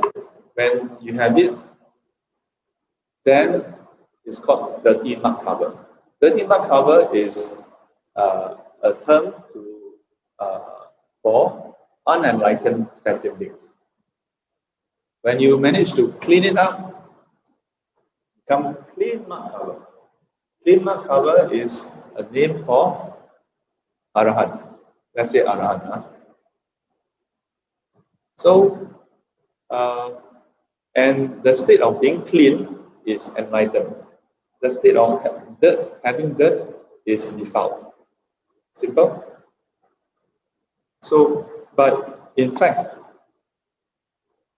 so just now we're talking about 不一不一, the dirt and the mark, or not the dirt, the dirty cup and the clean cup, are they the same? Not the same. But are they? Anyone attain enlightenment?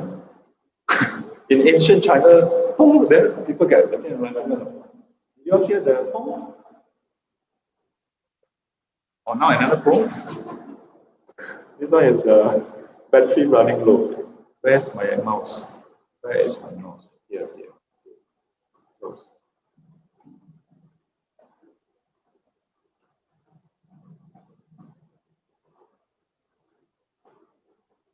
Oh, I'm very genius. I brought this, but not the adapter.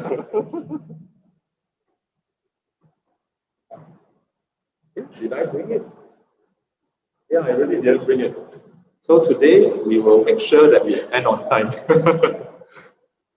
Okay, I'm already on battery saver. Okay, wait.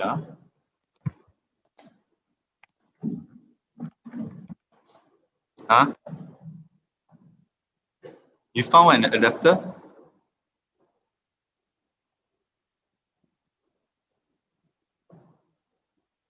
You think all computers use the same adapter? Can try.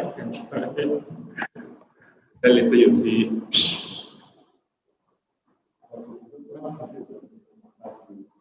Can try. Wait. Don't plug in first. Okay, can try. When it blew up, you know. You must switch on the power. On the right.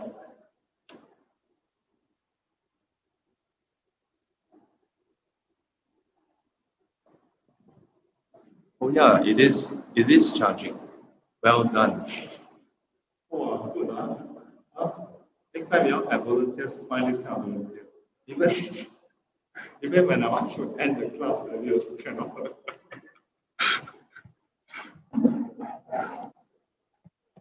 Okay, so where's my mark cover? Yes. So the clean cup is different from the dirty cup, right? So, but apart from the clean cup, can you have the dirty cup? Cannot also work. So the fact that they are different, so it's not the same. 不一. But apart from clean cup, you cannot have dirty cup. It's 不一, not separate. So we keep on looking for enlightenment out there. We keep on looking for wisdom apart from our defilements. If you try to find wisdom, try to find enlightenment in this way, you'll never find it. So one day I realized, there's this verse, 烦恼即菩提. Yeah, that defilement is awakening. More completely, it is in defilements that you find awakening. Then I appreciate, this is why the master say 烦恼即菩提. Many times in Buddhism, especially Chinese Mahayana, a lot of 4 words, 5 words, 7 words. 7 sounds very cheap, right? It's not just a nice idea, There's actually a lot of wisdom behind it. So still, I need to explain why 无智亦无得. In case if any of you still don't get it. So when we say 无智亦无得, is that there's no inherent wisdom as well. Why? Because whatever wisdom there is, it is basically the cessation of ignorance. So it's not a separate wisdom by itself. Not a separate wisdom by itself. And only when you remove the ignorance, then we say there is wisdom.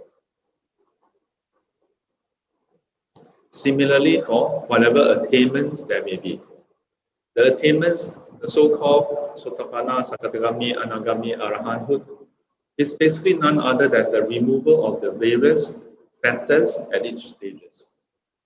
When the conditions for those factors have been removed, the factors don't arise. When all those are fulfilled, then the Buddha artificially give it a name. Don't think that these stages are real tangible stages that is out there you can attain, that you can grasp on and say, this is mine. It's just a name given to this to help us. Last time I hear of the Mahayana teaching, I feel a bit. It says that even these stages are established as artificially out of compassion. So, huh? So you mean that all these stages are not real?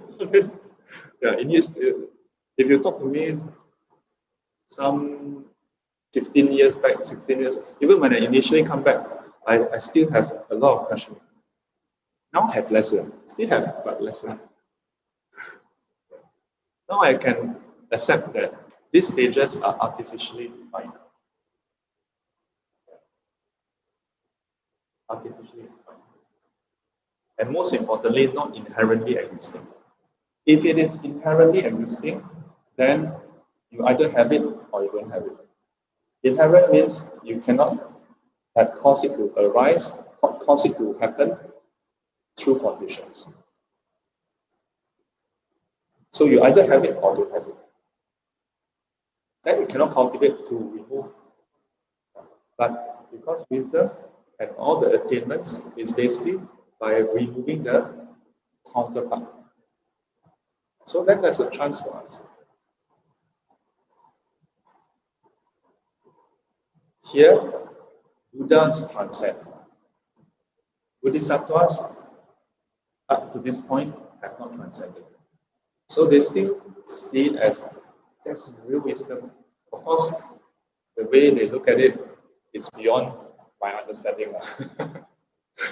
So I can't explain to you how they really look at it also.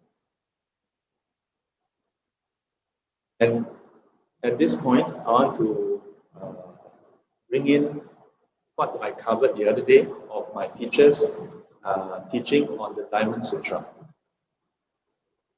The part is 凡夫者即凡夫者非凡夫.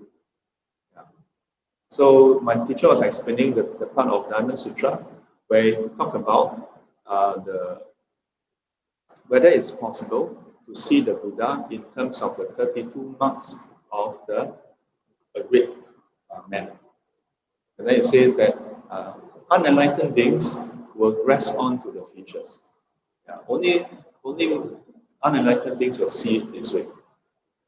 And then after that, conclude saying, 凡夫者既非凡夫.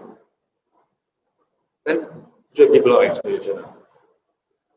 Concluding part is, so what does it mean? It means that unenlightened being is not really unenlightened. Huh?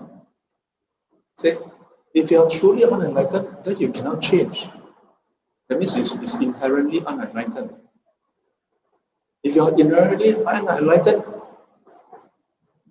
if being unenlightened is inherent, then you know what? Yeah, party lah. Coba. Hey, lock off. Yeah, you go party already. But cannot. Now cannot party. COVID-19. We go online and party. Don't waste time. If it's inherent, don't waste time. But because it's not inherent, we are unenlightened, not inherent. We are defiled, not inherent. We sometimes do stupid things, not inherent. So today do, tomorrow don't need to do. Last time do, now maybe still do. In future, not necessarily must do. Oh, the day when I was going through just this last Wednesday, If you all want, you all can go and look at YouTube. I'll go and listen to the whole thing. Oh, when I saw that, I was like, yeah, oh, this is so nice. Yeah. To ourselves, then is a lot of hope, isn't it? Yeah. Then we can change, and you think about it, yeah, can change. Can change. It's just that the habits are so strong. We have this strong tendency, but tendency is also conditional. It doesn't mean that the tendency must do this. It can change. We're all work in progress for the time being. Until all work is done, there's no further becoming, and no longer in progress.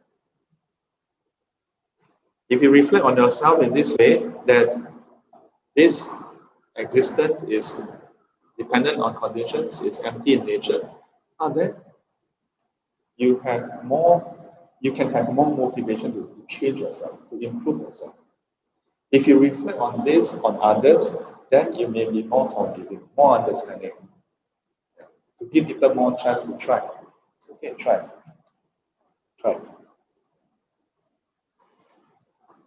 Oh, I want to try. I want to try to do your homework.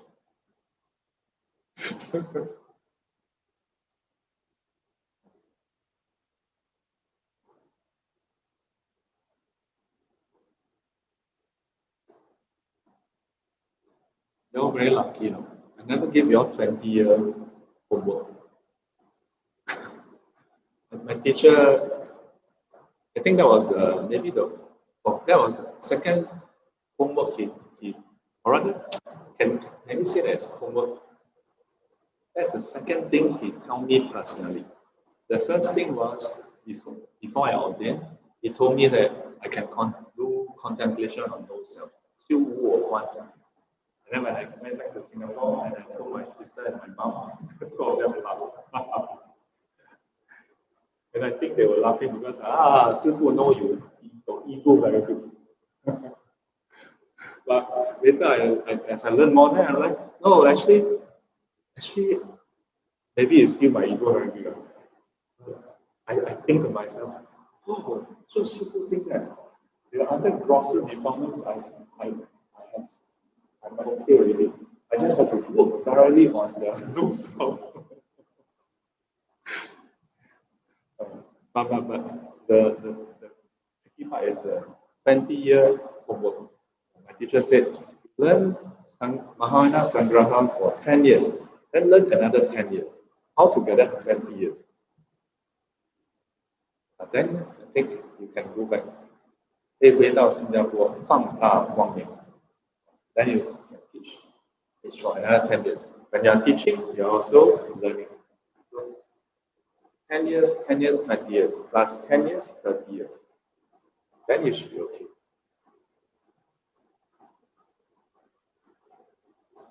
Oh, you want to do 20-year homework? 30-year homework. So you stop here.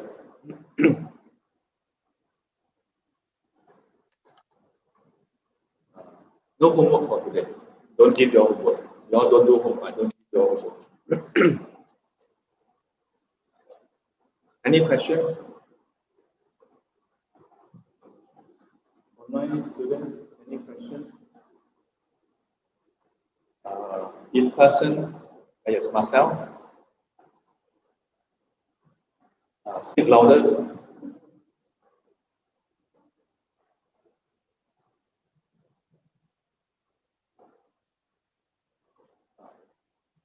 After you, Edward.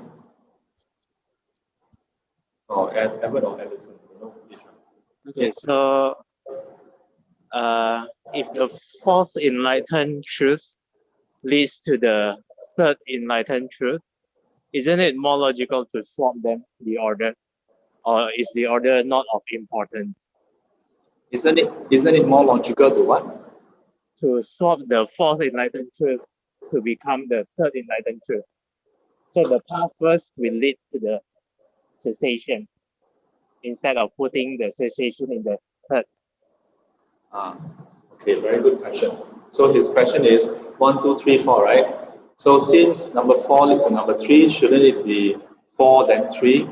Shouldn't the Buddha just teach us the path and then teach us the fruit?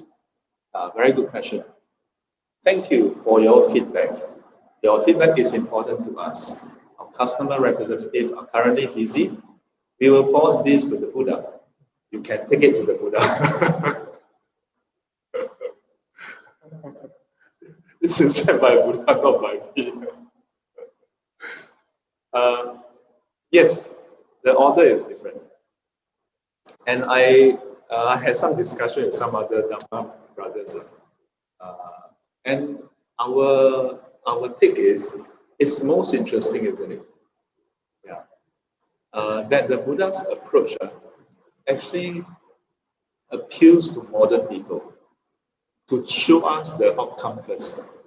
Instead of just telling you to do it, it's show you what is the end goal. Only when you agree with the end goal, then it makes sense to take the steps. So otherwise, don't tell you the steps.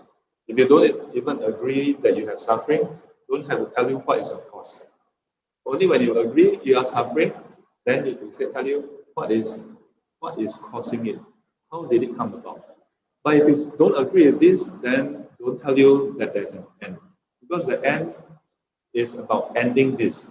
If you don't agree with this, don't tell you that this is the truth of cessation. And only when you agree with all these three, then tell you the path. Then it will make sense.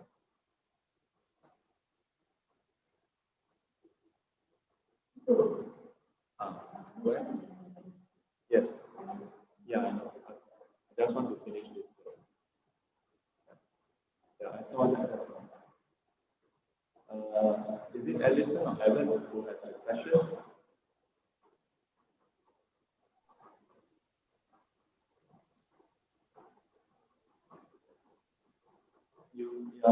You're not audible.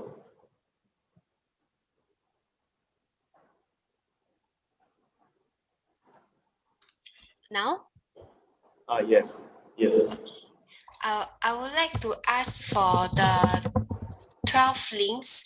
Can it be also under 不生不灭?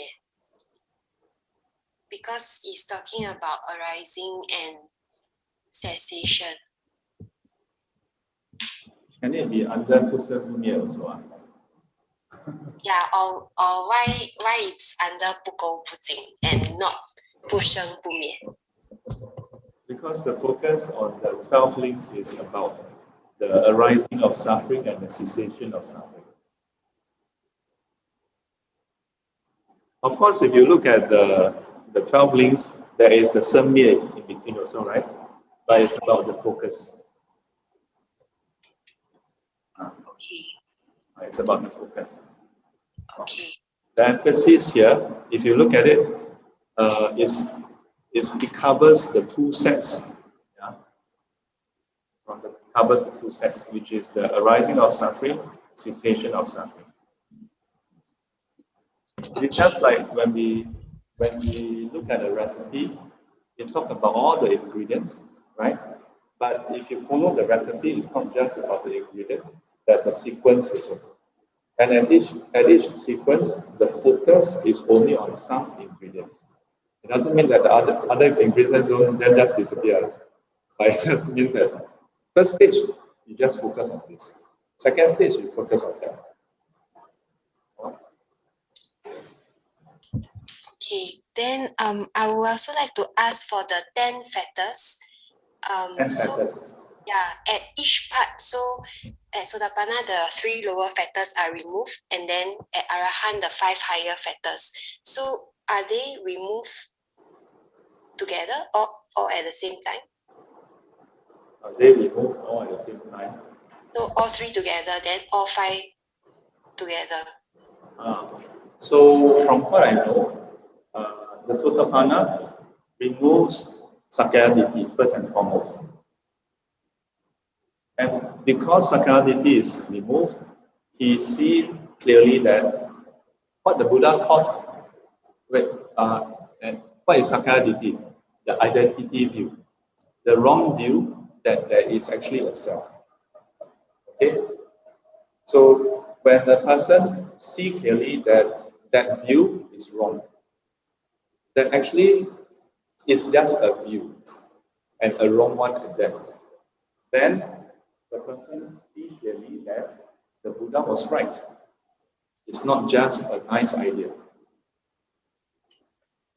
At the same time, when there's this recognition, then doubt is removed.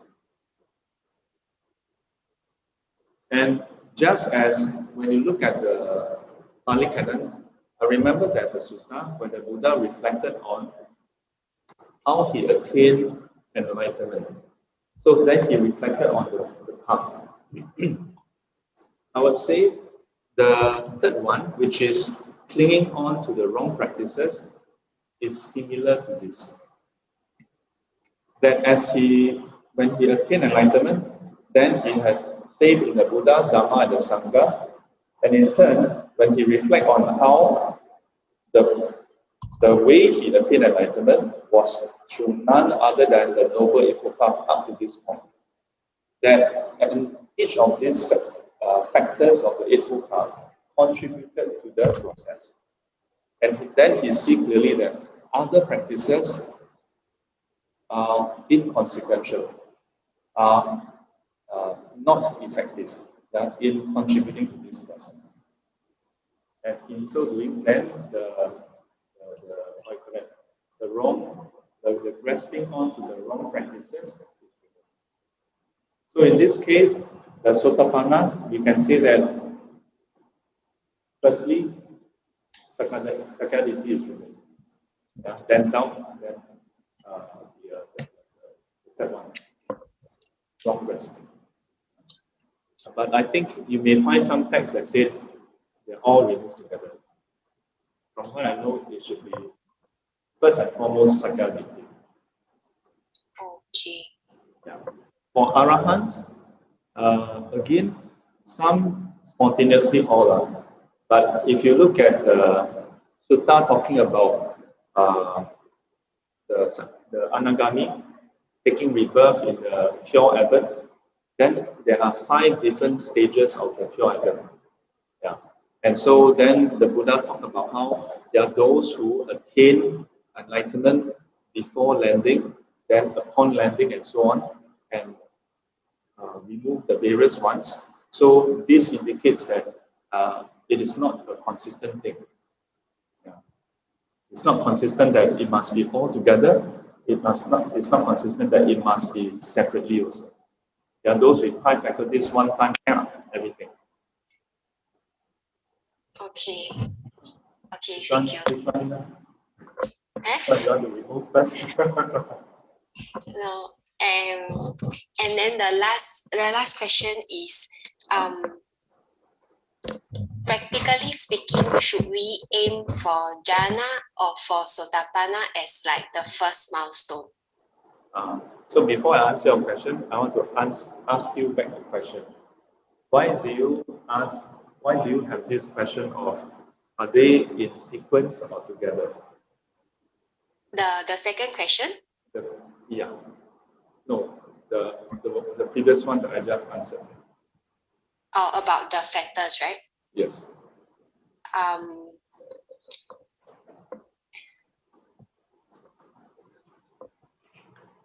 I thought that there is a sequence at the beginning about the 5 higher factors. Then I asked Edward for his opinion, and Edward told me that should be all together, because when you remove the craving for form and craving for formulas, then existence has no basis to arise anymore. So then should be all together. Then I wasn't very convinced by his opinion, so I said I will ask Shifu after class. So after class, how come now you ask? After you finish. So sometimes it's good to ask yourself this question when you have question.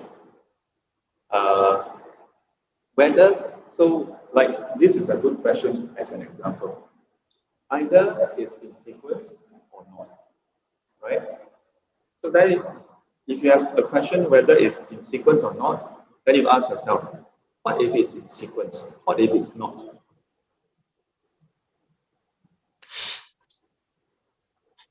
Does it matter? Does it matter? Not really. So not really can be because it doesn't change the way you practice, or it could be because currently we are not at that stage. The second one. Okay, so I usually still answer the question, but I still want to highlight this. Yeah, because there are many occasions where you may actually have questions, but you may not find the opportunity to ask. And then, thank you.